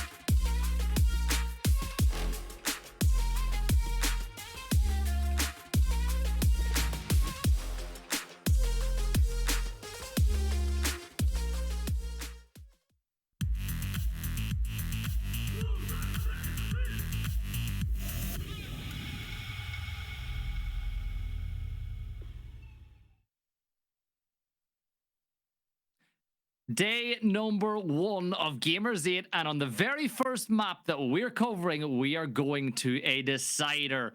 Clubhouse between M80 and G2 to decide who will go ahead and stay in that upper bracket. My name is Gibson. I am joined by Whippet. And Whippet, let's just remember, let's cast our minds back to the last time G2 played a team with a lot of Brazilians on it on Clubhouse. As far as I remember, they did pretty well at SI whenever that was what was on the menu. Yeah, it was. I mean, G2 are typically pretty good in these high-pressure situations, but M80 have been a very difficult dance partner throughout this series so far. You know, M80 bounced back after a pretty strong set of opening rounds on Villa from G2. They never really got left of picture. They're always causing problems on Cafe. We go to Clubhouse, a map that we haven't seen a lot of play from M80 haven't played a lot of during the stage. Going to this now, I'm excited to see how this one plays out and if they can begin to grow on that momentum. It's a best of 1 single map shootout now for that right to stay in the upper bracket. No one wants to risk lower bracket, meaning they might, if you lose, you are in risk of being eliminated from the very first day of this competition, and no team wants that. And of course, we have a player here who that exact thing happened last year. So let's get ready to jump into game number 3, the decider between M80 and G2. It's going to be Clubhouse, and this ban phase could really impact the game. When we get to defense whip, we saw Fenrir banned in the second map. On a map like Club, where there's a lot of opportunities for teams to get in and plant early, I think that Fenrir could have a huge impact. So he would be on the chopping block for me if I was G2 or M80. Yeah, I agree with this. I've seen Clubhouse be really decided by what those Fenrir few minds can do. A Maverick Dokkaebi ban to start us off, and I'm not too surprised M80 want to remove that Dokkaebi. Doki was on it considerably during that previous map. He was making very good use of that one. It's going to be a Kaid band away again. This is going to be, where is this impact upper going to be? Is it going to be Solus, Azami, Valkyrie, or Fenrir? It's one of the 4. And what I'm going to say it's going to be likely a Fenrir. That's what I would have banned in this situation, but I'm always welcome to be proven wrong. Ooh, okay. And I am. It's a bandit. Now, not common, but you know what that means? These breaches, they're free. Put it this way, you bring a mute to try to keep the main breach open on CCTV cache, you just plant the thermite up high on the wall. There's no way now that you can keep these walls closed. It's not going to happen, and that changes so much. It also means that every single other high-impact defensive operator is available. You're looking at your Miras, you're looking at your Fenriers, your Valks. All of them can now be used. Solace, another one I didn't even mention, that mix can be taken out. But what does that mean? To me, that means that this map is going to be fireworks. This is going to be so high tempo and so aggressive because there is no way teams can stop the attacking side from getting the breaches. The thing that resonates with me a lot in this position is, of course, going to be how that Fenrir is going to affect it. If you get a breach open, take upstairs, right, in game. If you're defending master bedroom in game, or master bedroom gym, sorry. If you get Jacuzzi breach open and there's a Fenrir above it, guess what? You can't walk in if a player's inside of long or short can swing you while you're stunned and blinded. If they're inside a bathroom, you're vulnerable to that. That means, yes, you get the breach, but having a Fenrir brings a whole new level to that aspect of, yeah, we can walk in, but now we have to risk that. So I wouldn't be surprised if you start seeing an extra step, an extra stage of droning brought out once the breach is open to see if they're active for number one and where those mines are. Well, but look at the site. If you put one of those FNATs below the kitchen hatch, the players, and if you try to go for that default plant on the drop, the players in kitchen can't hold the cover. They can't. They won't be able to see. So it completely denies that plant as well. So it takes a lot of options away. Now, you look at the way that M80 are trying to defend. They've got Spoit playing by Adam, and then they've set up the Mira by Generator. So you've got one looking towards Pit, one looking in towards Church as well, which gives you a very good idea of how well Spoit or whoever plays there can hold that one down. Of course, G2 not going to take any risks, though. They're going to do their due diligence. They're going to clear this map from top to bottom. And again, it's the right thing to do. Even if M80 have zero pressure on the top floor, you still got to clear it because you don't know. That's the problem. If you just don't know, it's always safer to check, but you have to be, I think, fair with your time. You can't waste all that time. The Alamau is going to open that door up, and that's going to indicate to everyone on M80, right, we've just heard Ying's LMG. Let's prepare for a G2 Ying execution. That's what's going to be on the menu. Kitchen dirt, that's probably what they're going to try and cook up. And you mentioned those Fenrir mines, those FNATs, if they're active below that hatch, it can be a problem. But a contingency plan of blue hatch opened up now, giving G2 options as well as Moto. You have so much breach potential, why not open up everything? Yeah, so you use the first two pellets to get a half open, then you'll use the rest of your pellets to complete the job. Just want to reduce the impact that impact tricking can have below, of course, as Ami did have to in the back pocket. So a minute gone, you've got a third of the round to play with, you've got the breach open, you've now got dirt open, which forces the player who's playing in that position further back, and then there's the job made a little bit easier as Doki finds the first kill with a nade. And now he's going to try push down through main stairs. Again, there'll be nobody playing by motorbike because they're holding it from the generator side. Virtue gets one. Iconic gets another. There's the Candelas to cause some chaos and confusion on the site. Virtue does get traded back, and there's Diaz and Iconic, making it a 3 versus 2. It's all gone the wrong way here, but Alamau brings it back once more. Lots of utility being tossed this way. Those impacts taking him down low, but Doki gets one. It's a 2 versus 1. Alamau is trying to hold Diaz in position, but they've got him traded inside of dirt. But there goes the case, and now Diaz is backed in the dirt, and the G2 have to hunt. They too. Doki wins the round. Alamau was so insistent that that was going to be peak from AK that Diaz was able to creep around within cover and get towards Dirt Tunnel. Doki quick enough on the draw that nearly found an instant trade, but as that retreat came out from the M80 defender, Doki got that lockdown. 2 huge high-impact nade kills from the Scottish player of Doki, and that gets G2 the opening round here on Club. Can they keep this momentum rolling? They've not seen M80 on this map too often, as CC and Cash is the second site of choice. And I'll raise an eyebrow, Gibby, to this one. I personally feel this is one of the weakest sites on this map. And how will M80 decide to play it? Well, I think an extensive hold inside of Lounge could be on the menu for this one to give themselves a little bit extra of that safety net. Well, you know that the breach is going to be free for Gemini. There's nothing to stop him from getting it open. You look at the setup that's being taken by M80, they didn't even bring a mute. So what's the plan? Well, Gomez is a big part of that puzzle.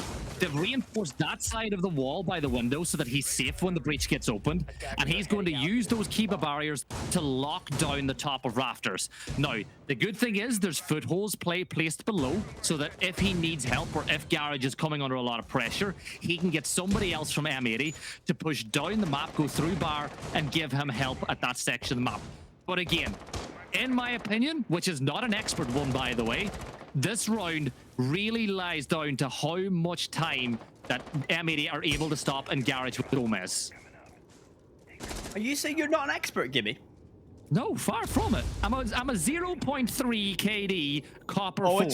It's went down. It went down It bad. has. It's been tough. Oh, you're a 0.4 last time we stacked. What happened, man? Solo queue again? I queued with you. Oi! Right, we win. We win when I'm in this stack. Engineer finds one player through that CC window. Nothing quite presents itself. He's on the ace. Normally, it's a bit unusual, you know? You Benja on a support-based offer, but we all know ace really isn't that support. AK-12 is so good. His Spoit peeks out second. Alamau Spray finds him. He gets shut down. Alamau not happy with the comment previously saying Spoit's the best in the world. Decides to take it on his own. His Virtue gets iconic shut down below. Knock bounces perfectly as Benj is next to fall as Kino's shotgun blasts him to the next dimension. Diaz tried to get aggressive inside of Workshop as well, but with that clone coming through, it means that he'll have to step on back and forfeit that side of the map again. Now, G2, realizing at the fact that a lot of pressure was being put on Garage, they're going to push the other side. That's as free a kill as Virtue's ever going to get, as he makes it now a 4 versus 2. Kino on red, Diaz playing by the monitors. He jumps out to look towards. He's going to take a lot of damage. He goes down. Gemini and Alamau combine. And just like that, G2 rocket into a 2-0 lead. And I'm sorry, but this is looking really good for G2. If you're an M80 fan, G2 have come out of this one. They've been shot out of a cannon in map 3, and M80 have to stop this momentum quick. Yeah, the G2 look to be in complete and utter control in these rounds. Now, the opening round was a little bit sketchy, right? It came down to a 1v1, but I think it was a still dominant round performance from G2. That round right there, that's an exclamation point. My oh my. And Virtue, a key part of that, just lurking with the Nook, able to pounce and cause chaos. Iconic thought maybe there's a huge play with the Solace down below. Nope, there's a Nook. And that was a huge pick from G2. And they just won the gunfights. Alamau on the Spoit inside of Master Bedroom went all wrong. And G2, gonna take those freebies all day. And they get themselves their second round here on Club. 10 seconds left. The thing is that we cannot forget, though, is the bans in particular have really made this attacking favored. Like, when you get rid of the Kaid and you get rid of the bandits, you've really made this an attacker favored map because everything is free. The hardest thing, one of the things that teams have on their checklist every round is get the walls open and then give yourself an opportunity to make plays. Well, it's free. So G2, they rocket into a 2-0 lead, but again, M80 will still have a chance to have their say on attack. But ideally, you want to get at least 2-3 rounds of your M80 from this position now if you want any chance going into your attack. Because G2, you give them momentum. As I said, you give them an inch, they take a mile. This is with the site, or I mean, I'm very curious actually what Iconic's doing so far away on that Fenrir. Not using all of mines, so 2 of them still in pocket, only 2 codes deployed, so there's only 2 active fear mines across the map.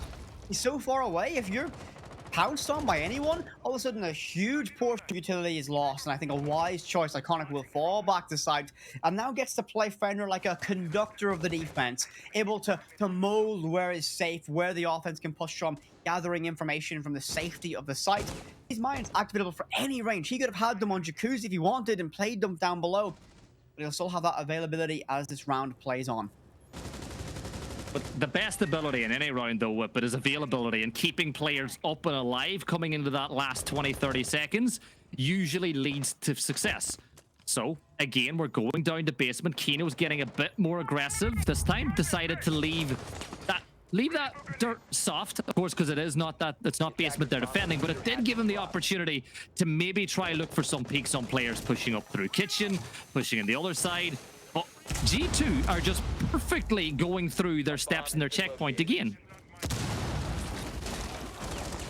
G2 are really uncontested in this one. There's not really a problem. Now, it's going to be a basement site, so you got to bunker up more intrinsically. But again, there's nothing stopping G2 achieving what they want. They've got a minute left, and they've already got every key stake check established. They're going to start putting pressure down main stairs, and there's no one there, I believe, to impact Trick. So the Havana opens up kitchen hatch for free. 4 bodies of M80 stacked up in close proximity, 1 holding inside of dirt alone. Hino decides to retreat, regroup with his team, and I have a feeling with all 10 players remaining, we're going to get an absolute brawl when G2 decide to pull that trigger and go for the hit on site. Yeah, Doki is going to hold the long angle. There's the Candelas. He gets himself one. It forces players to push from Generator. Now he moves once more. More Candelas being thrown through. The Kiba barrier actually coming in with a little bit of a help for G2, but the case is going down. Benji gets one cover from above. Gomez does trade one back, but it's 3 versus 1. It's all down to Gomez. He finds one. Gets himself reloaded on the MPX, but the case is going to go down from Gemini. Virtue holds the cross. Gemini gets the kill. G2 3-0 in the lead once more. And honestly, that Kiba barrier preventing them to push through dirt did so many favors for Ying, who was just able to toss those Candelas for free underneath it without risking life or limb. And that was a huge part of enabling G2 to drop that hatch and try to get the case down. I'm going to say something here, Gibby. I want to preface this. I love M80. I love all the players, and I love their style and philosophy. However, there are levels to this. G2 are your world champions for a reason. Fabian has lifted 3 hammers. This roster lifted their first just in February, and that execution was a perfectly well-oiled take. And that is why this is an uphill battle. G2 on the offense here in Club look unstoppable. Yes, the bans favor the offense, but you need something from M80, and you need to look towards those star players. We need Diaz, Gomez. I mean, they're all star players, but you need someone like Iconic, Spoit to show up now. So remember we spoke about looking at players and looking at body language, right? You can tell that M80 are under pressure right now. Something that a few of the players did that I don't know if anyone else picked up on. They wiped the palms of their hands. They've got, they're starting to feel the pressure just a little bit on this one as G2 are turning up the temperature. Again, I want to point out that this is attacker favored right now with the bans that are in place, so it's not a case of this is looking like a lost cause for M80. But if you get yourself in a 4-2 split the wrong way, or G2 even take 5 or 6 maps on attack, there's no way that they don't find some solution in a round to win one. Fabian is a good coach. He was an incredible player.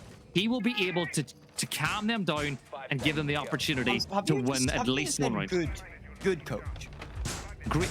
Yeah, he's a great coach. Look, am I going to get flamed for saying that the same way you got flamed for saying that Spoit's the best in the world? I mean, maybe. I mean, I'm going to call you out for it because I think good is a little bit of a downsell of what Fabian can do. I love him. I love him. He's so good. I agree. I think, you know what, a fair statement, a GOAT status for Fabian in our game. And the thermite charge goes off on CC screens. Like, again, there's nothing to deny that wall. There's no point putting a mute camera on because it's still a free breach. So everything should get opened up from G2. And you gotta feel it was M80 that banned the way that banned it. That could have made things a little bit more difficult if you left that operator in play. Now you're very vulnerable to basically a deconstruction from G2. Iconic down in the basement is going to be beginning to feel a little bit worried as the verts opened up above him, knowing that once the game is up, G2 know exactly what he's planning, and Spoit upstairs can't find any pressure as well. Very spread out position from M80, begin to fall back. They got to start doing what they did well in the first 2 maps, and that was isolating G2 players and picking up their ones. Now, Benja is going to get in the gunfight, but Iconic misses his shots. He tries the impact because he knows he tagged him, but Benja, still HP looking really good, and Iconic is going to have to flee the scene, and that could have been huge for M80, but it's a big opportunity missed. Oh, you gotta be punished for that one. But again, this is a game of chess now. Again, what we've seen from M80 is they slowed this game way down. It was a very aggressive, fast-paced play, and now they're beginning to present more problems for G2. See Gemini back up on that breach in the clear. It's going to be a perfect clear. Gomez running out of space, and Alamao is going to be find him. A great use of Capital, but Spoit gets one back on the Virtue. A needed trade back, but Rafters in control of G2. They've got that main breach, everything in play to begin to break this down and get that execution rolling. Yeah, so now Alama will play by Rafters. He's looking to get that little bit of soft wall opened, and he's kind of given a little bit of a ping, and he gets rid of the camera as well. So that information denied for M80. They've got the main breach, they've got garage control. Well, Iconic could potentially push up now and catch him out. I was hoping he might go for a pit, but instead he'll get a freebie on the Doki as he pushes up through Adam, and that could put a bit of a spanner in the works. Now he's playing below, and because you've got him below, you can't plant the fault. Diaz is going to get a kill on the Gemini. He's going to Alamos by the bomb chassis. He's still trying to find that next kill. So they're looking for another one. Benja gets one, but there's the shot coming through from Kino. He gets his one. Kino gets another one, and M80 finally win a round on attack, and that could be exactly what the doctor prescribed. It was scrappy, it was messy, but they needed a round there and then. A timeout helped probably calm the nerves just a little bit, and M80 a very critical round back. Now, G2 still 2 rounds clear. They've been so dominant on the offense. I mean, not a very happy look from Fabian in that one. No, but it's exactly what M80 needed to do. It was, they realized early that they're not going to be able to hold most of that map from the site itself because of the fact that you don't have the Cade, you don't have the Bandits. So instead, they played externally, or they played in the rooms around the site instead. And they were able to do it perfectly. Iconic missed a big opportunity to get a kill on the Benja earlier, but he kept his head, he kept his composure. He rotated back around, got a freebie on the Doki.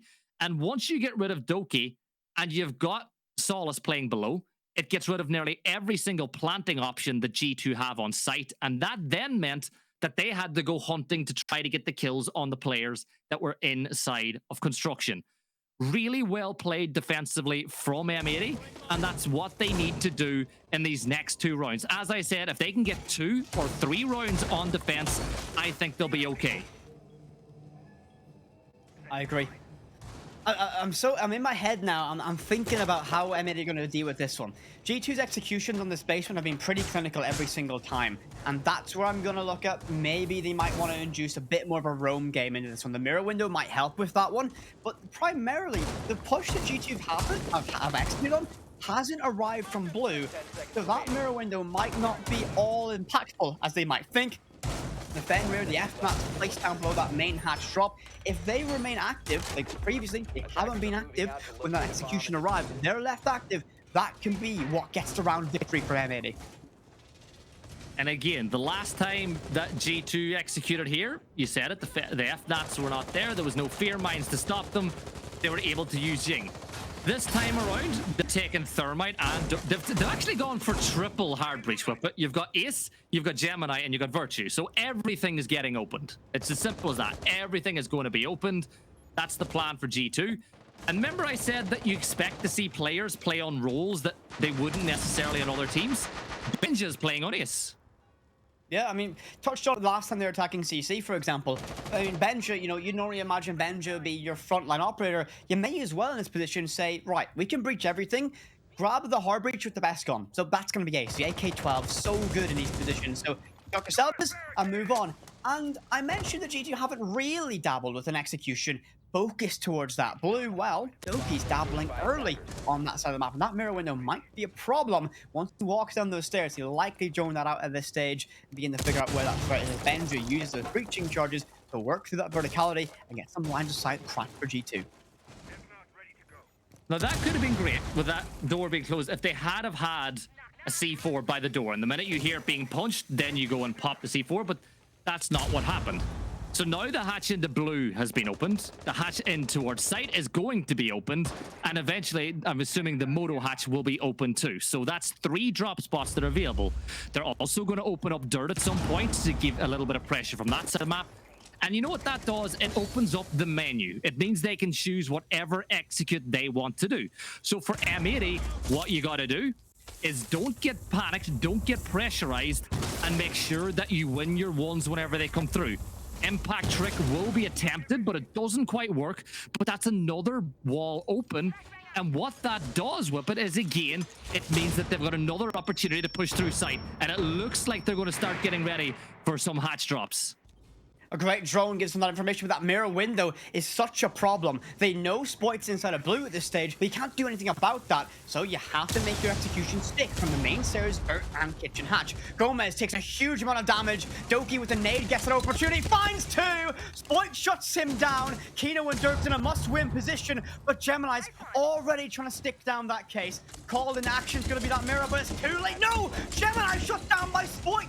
Gets the job done, and M80 have a lifeline. Spoit finds 3 in the round, and Benjamaster left to try and retake this with Virtue on his side. They drop in now. They have to rely on the impact of the rifles. You can't stick it without solid cover, and Spoit needs to play the time, and that's exactly what he'll do. Virtue tries to stick it, 5 seconds remaining, and it's all down the Benji to land this cover. The battle for who will be king of the north, but doesn't matter. Diaz finds Virtue, and M80 get themselves 1 round back.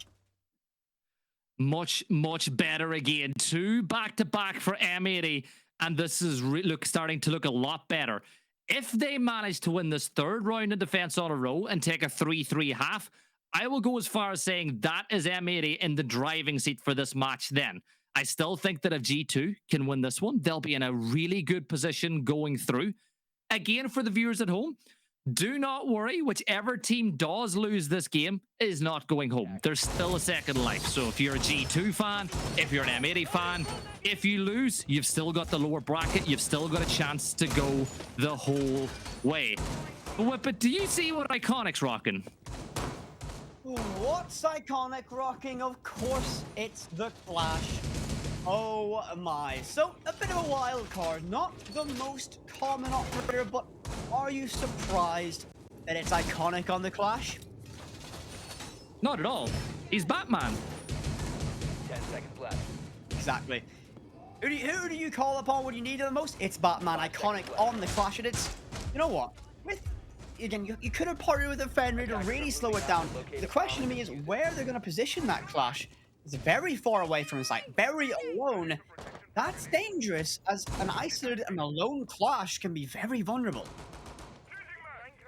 This is the thing, if Clash works in tandem with someone else, or if Iconic can just delay loads of time, this is exactly what his job is to do, waste a lot of time. Now they're going to use the Flores drone to get rid of that. The soft breach open. Gemini will spot out the fact that there's a Clash playing up there as well, but Iconic does have Spoit for some cover. They're going to get rid of the drone, and they're going to lock down this side of the map. But again, G2 putting a lot of pressure on early, and this is being enabled by the fact that, again, there is no Kaid, there is no Bandit.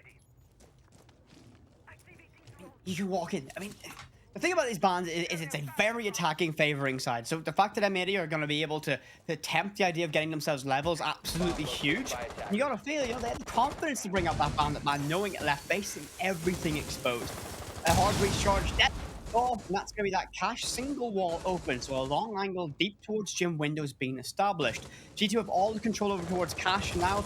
Set up your drones, set up your flank watch, begin to move towards that key step, with Jacuzzi walls next up.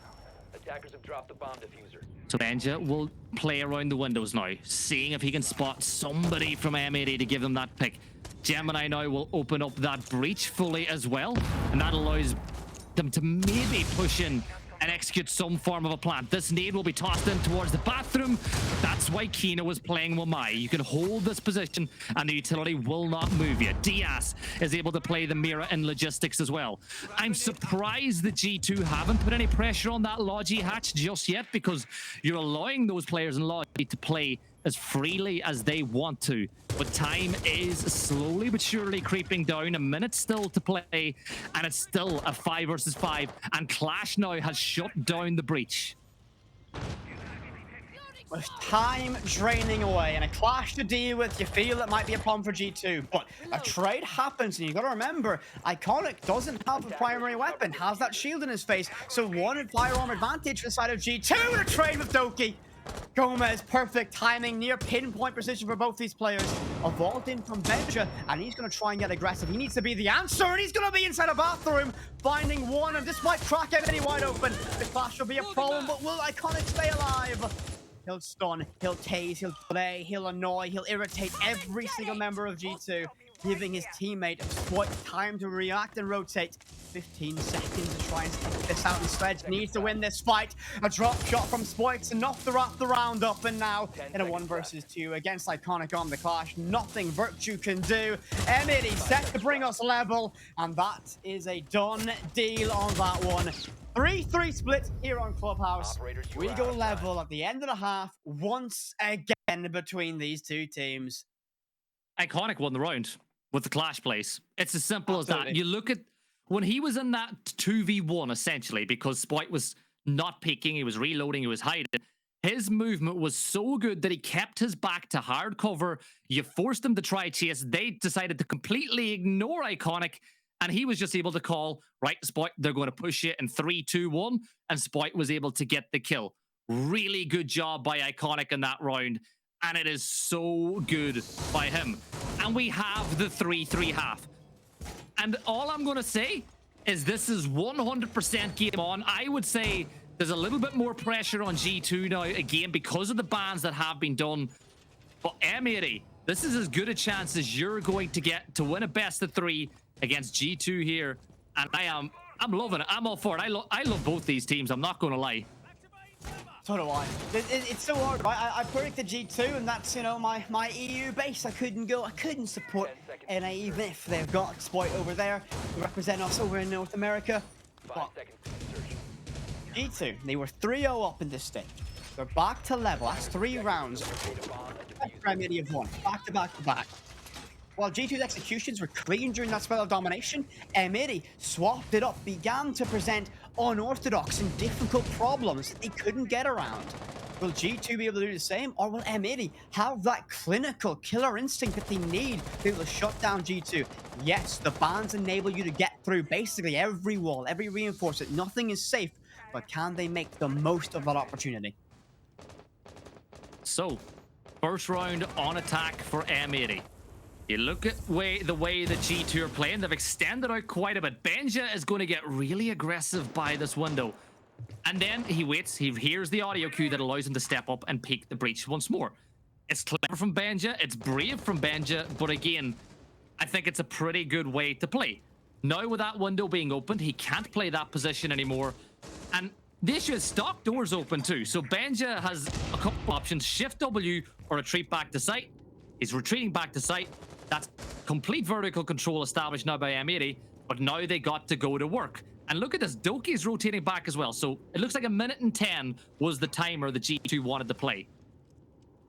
I think an actually on a good one as well. You get everyone back on site. You can play the benefits of the basement site, so it's very good at bunkering up. You can lock it down, and you've wasted time on that roam presence. Fall back, don't take casualties. You've not wasted too much utility. Good choice from G2.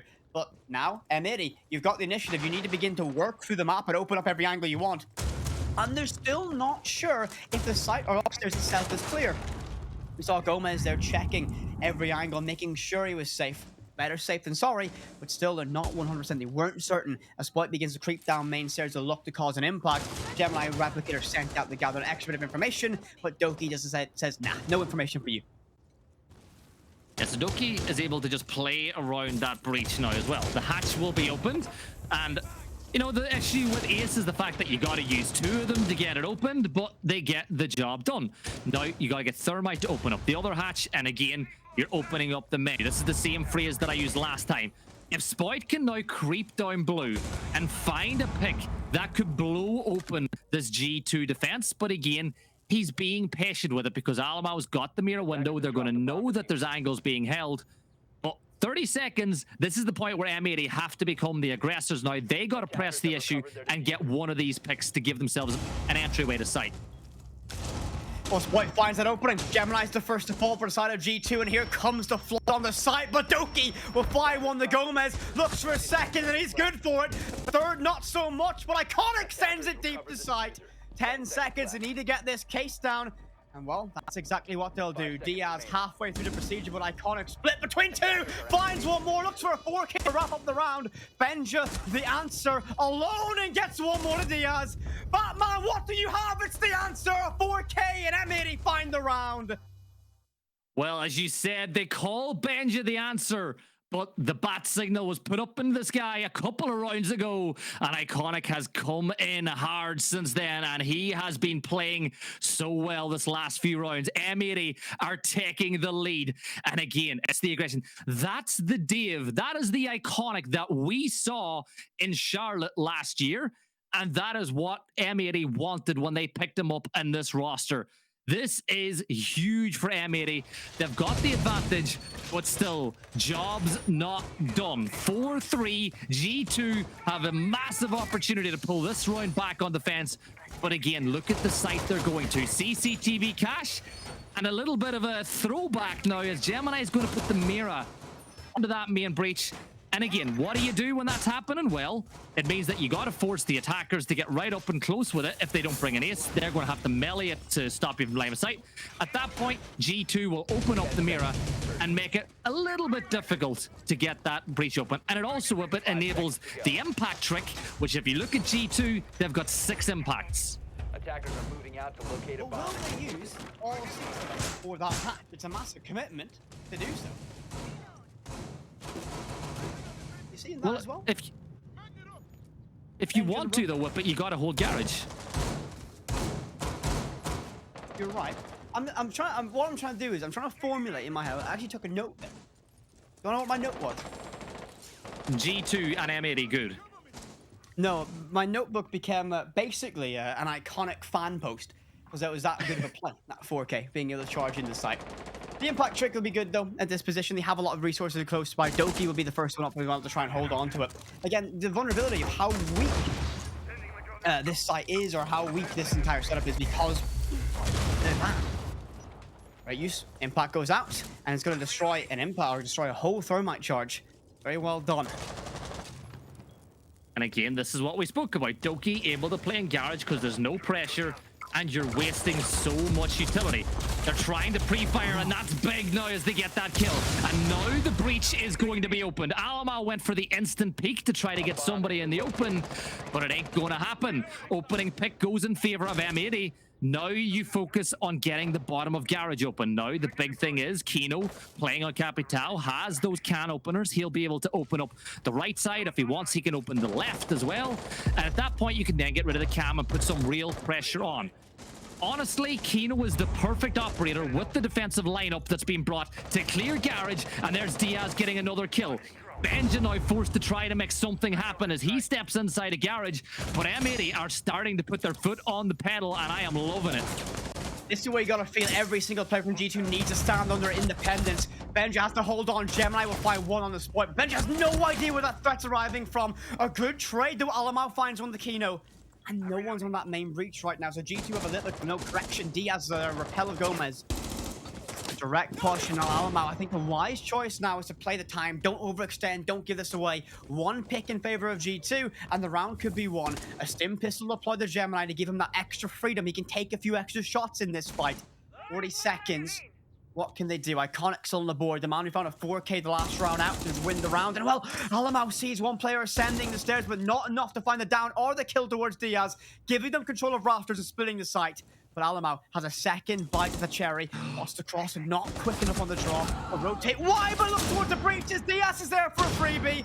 Gemini, the latest addition to the roster, alone against 3, and Iconic ascends red stairs to take a round from G2.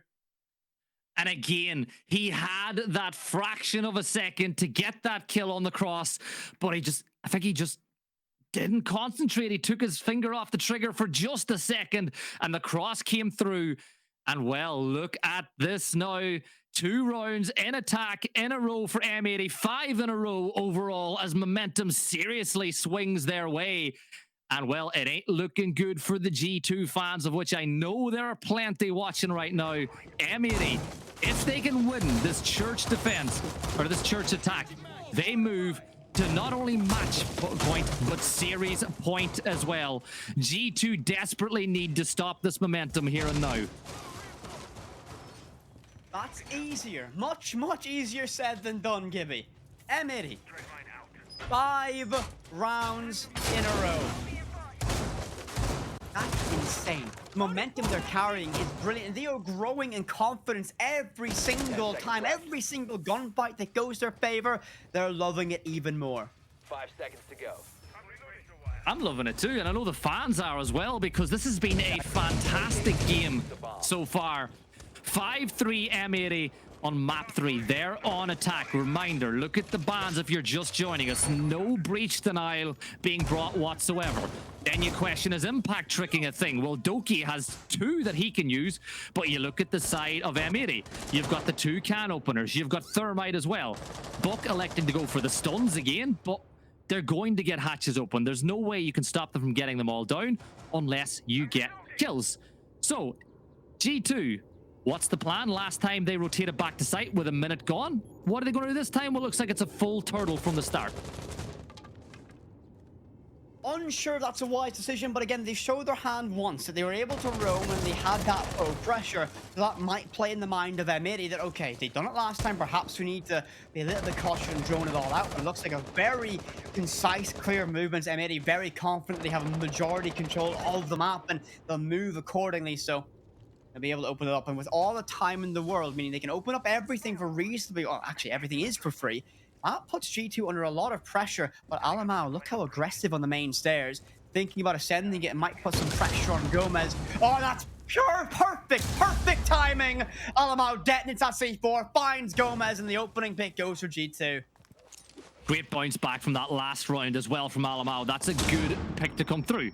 Stun grenades being thrown. The benefit of having 3 of them on those operators helps, and now Spike will start dumping his nades down there as well, but nobody is positioned by AKs to run away. You look at G2's position again. Benja's watching blue. Gemini is helping both players inside of Church. If pressure comes down blue, he'll support Benja, and if pressure comes down the main stairs, he'll give Doki a hand as well. There's the other breach open now as well, giving M80 all of those options, but we're getting close to go time. 1 minute gone on the clock. M80 are a man down, but they've still got most of the things they need to get done already. And this push from blue could be the difference maker. The barbed wire will give away Sport's intentions. And if G2 just stay reserved, stay passive and don't peek, they can coast this round out, force a desperate execution towards that hatch. Iconic goes towards the main stairs. Kino sets himself up and ready, but doesn't matter. Doki swings wide and finds the opening. Batman's been slain now down the spot to find something inside of blue, but G2, they're too wise so they won't peek, meaning his teammate has to go all the way, drop oil pit to help support him on this pinch as Kino gets ready to solo drop that hatch. White needs to do something now. He sprints across, but he's going to get taken down. Diaz makes it at 4 versus 2, though. Doki gets another one, and that's the G2 stop the momentum, and they pull their first round on defense. 5-4 the scoreline now, as it continues to be a close and drawn-out affair. And I think looking at that G2 lineup right now, locked in is the word to use. M80, though, they've still got the advantage. They're winning this. They're on attack. Something has got to give, though. This is a big round in this match that's coming up right now. The streak has been broken. M80 went 5 rounds congruently, victory after victory, and G2 have weathered the storm, survived the flurry of punches, and now they're back in this one. 1 round down. Can G2 get themselves level in round 10 and bring this to a 5-5 match? Upstairs we go. Gym, bedroom, the site of choice. And the mirror has been so prevalent on this map of the clubhouse. Once again, brought out and wielded by Virtue. This is a big round. I keep saying it. We've got a Frost to whip it.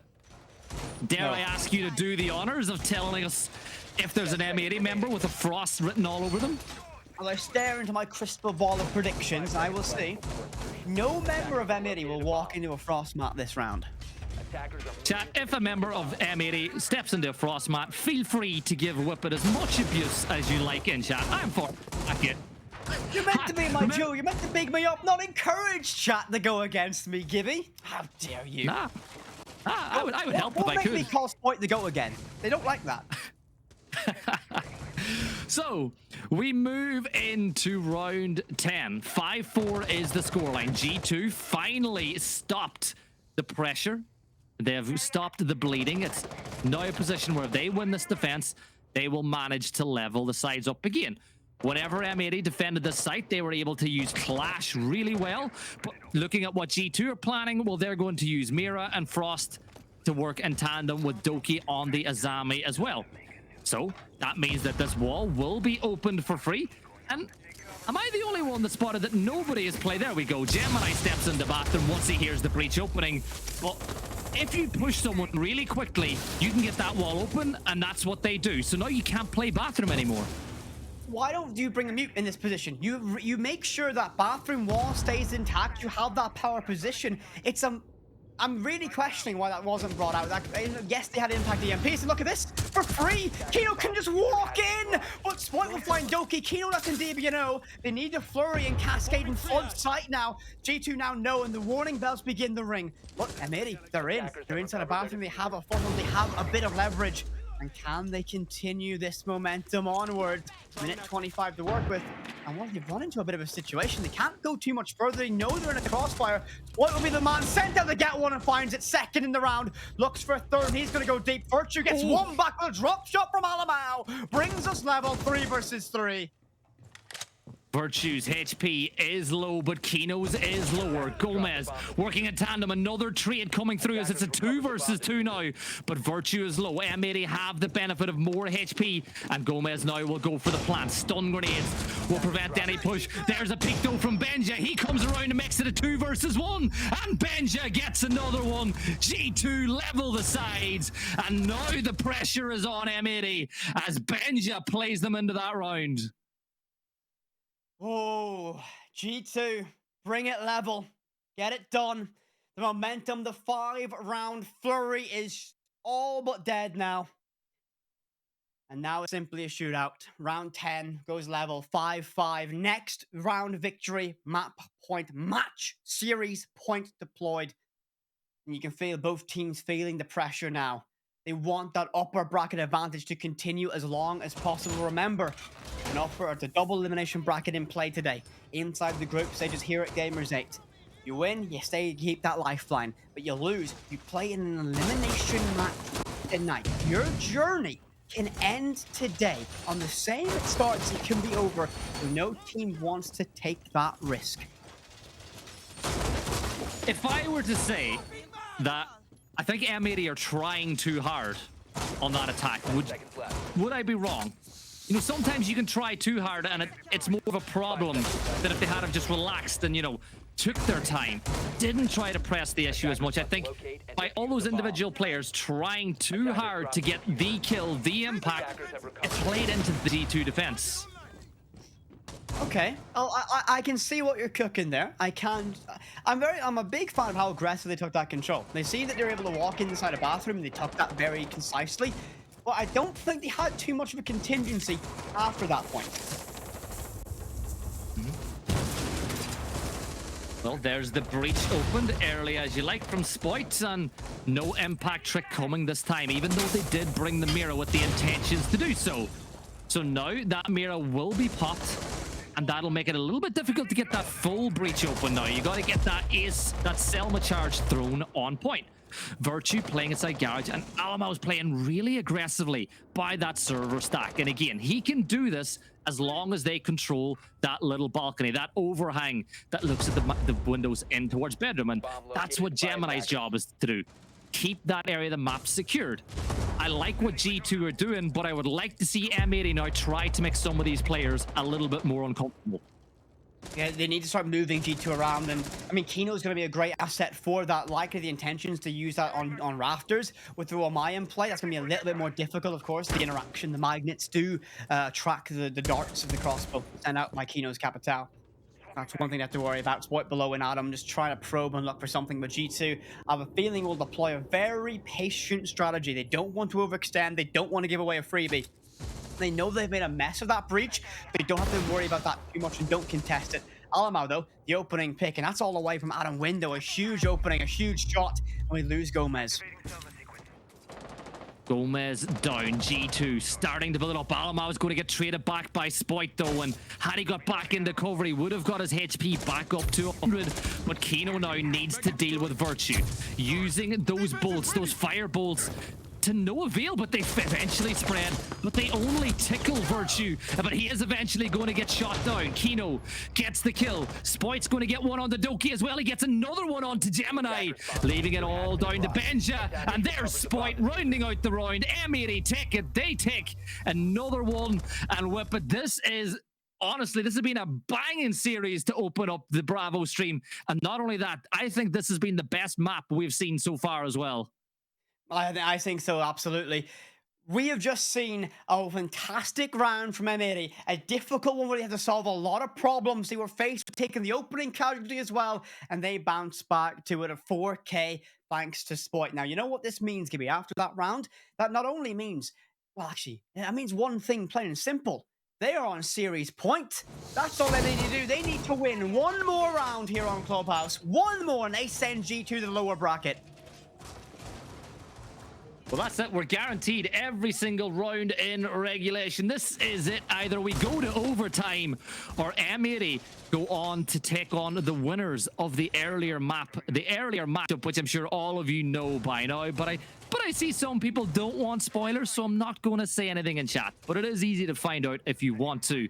But I really want an overtime on this one. I love the spectacle. This is what we wanted to see whenever Gamers8, the teams that were announced, when we saw who qualified, the best teams in the world going head to head. These are just 2 of the 8 fantastic teams that are taking part in this tournament. And as we said, game 1, map 3 and overtime is looming over us if G2 can win their Church Arsenal defense. All of regulation needed, Gibby, to separate these teams on the final map series. This is what you love to see. This is Peak Siege. 2 giants from their respective regions slugging it out. What a matchup it's been. Who will find the opening, and that might be all the crucial engagement. That very first fight might decide how this goes, but G2 looks like once again they decided to bunker up, and I'm not ignoring the top right of my screen. Iconic on the Blitz. A huge high impact shock and awe operator available. Are G2 ready? Will they be ready? Can they react when the time comes, when Iconic sends it deep to sight? And this is the thing. The last thing G2 expect on this match point defense is Iconic to bring the Blitz. And as you said, for him now it's about staying unnoticed, right? The longer that they can keep this round going without G2 knowing that there's a Blitz in play, the better that is going to be for the side of M80. Now you look at the operators they took again. They're going to use Ace and they're going to use Kino on the Ying to open up the hatches. But you've got Candelas, you've got 3 stones, you've got the Blitz stones, and you've got the Habana flashes. They are going to blind G2 and stun them and give themselves as many free kills as they can get whenever they decide it is time to execute. Virtue is the key for G2 right now. They cannot lose the Warden. The immunity to those flashes, to those stuns is critical, and they begin to work away, clearing that Kiba that helps protect him. 60 seconds remain, Gibby, and can G2 hold their nerve, or will M80 go a little bit too soon? You've got to remember, they need every part of that puzzle to be ready for them to make this execution work. Well, 50 seconds left in this one. That's the max we're going to get. If we get a late plant, we may get a couple more, but we're either going to overtime or this game is done. Kino is going to drop. He gets the kill. Actually, he baited the drop. Got the kill on the Doki. Iconic comes down dirt, and he gets Virtue as the Blitz does come through. Alamau now getting stunned. Tries to prevent the drop, but he doesn't. Here comes Iconic on the Blitz, but Gemini is going to trip him back. It's a 5v1 now, and Spoit rounds it out. M80 will progress in the upper bracket. G2 drop to the lower bracket. What a performance in that final round. And Iconic was cooking. M80 were cooking. And G2 couldn't handle the heat in the kitchen. Oh, the world champions pushed to the limit and broken on Clubhouse. A 2-1 victory for North America here.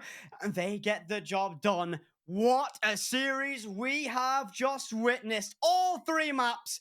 And that team right there are going to remain in the upper bracket. G2 have fallen straight down to the lower, meaning they're in danger. Their run at Gamers8 could end today with one more loss.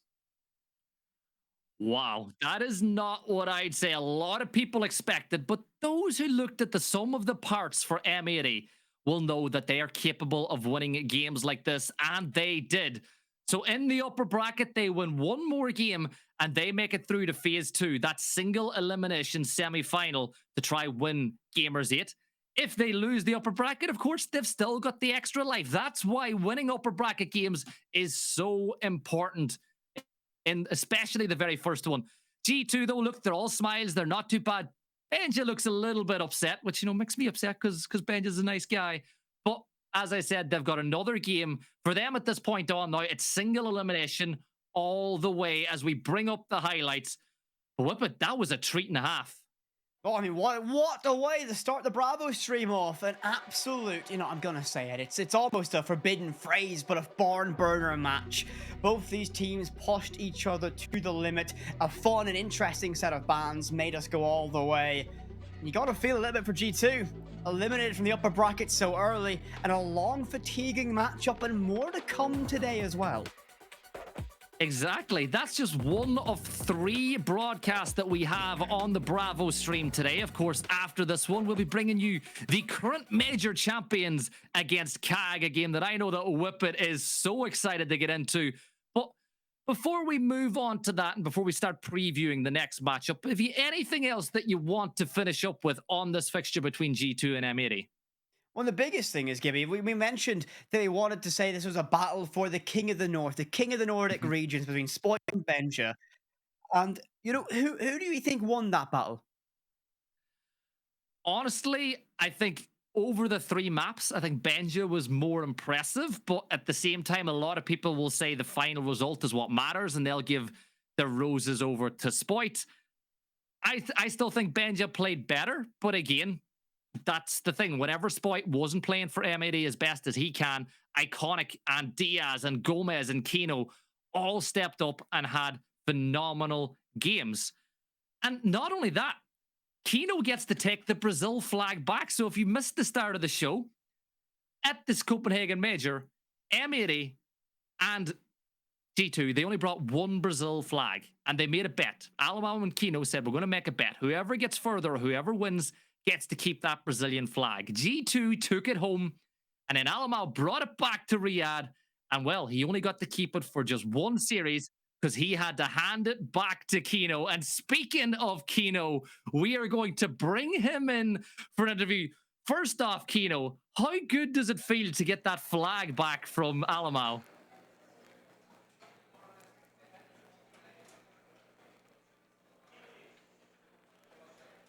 Oh, it feels great. I gave him the flag back at SI when we got eliminated. Hello? Mm-hmm. We're good. We can hear you. We can hear you. No, we can hear you now. We can? Okay. Okay. It feels great. It feels great to get the flag back. I give it to him back at SI, and it's due. I needed my flag back, and here we are. And then going into that last round, Kino, when you brought the blitz, you went for the all-out shock and awe tactic. Who was it made that call for that one? Was it you, or did someone else say they saw something in what G2 was doing that you could take advantage of?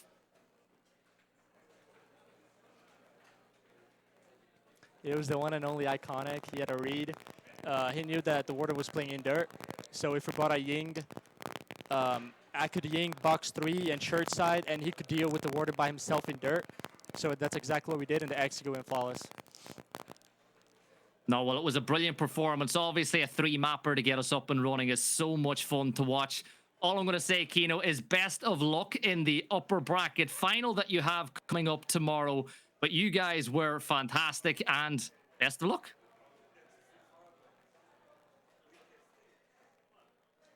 Appreciate it. Thank you. Thank you. So, Whippet. Game number 1 done and dusted. I think that upper bracket final might actually be this evening, if I'm not wrong, as well. So we might get to see a little bit more M80 later on. But you've had your final say on that one. Before we jump into a break, give chat a reason why they should stay on the Bravo channel to watch W7M against CAG. So not well. It's pretty simple. You want to stay here because we got more Siege action. Of course, you can have both streams up at once. Why not? But as you said, the major champions of Copenhagen, the Raging Bulls W7M, one of the best teams in the world right now against CAG. One of the most exciting and one of the most interesting teams to come from Asia Pacific. And you know what? I think it's pretty safe to say one of my favorite teams. I often call them the best team in the world. They've never lost to Gamers8, never lost a round. So will that change today? But of course, we'll go to a quick little break. And when we're back, we'll have W7M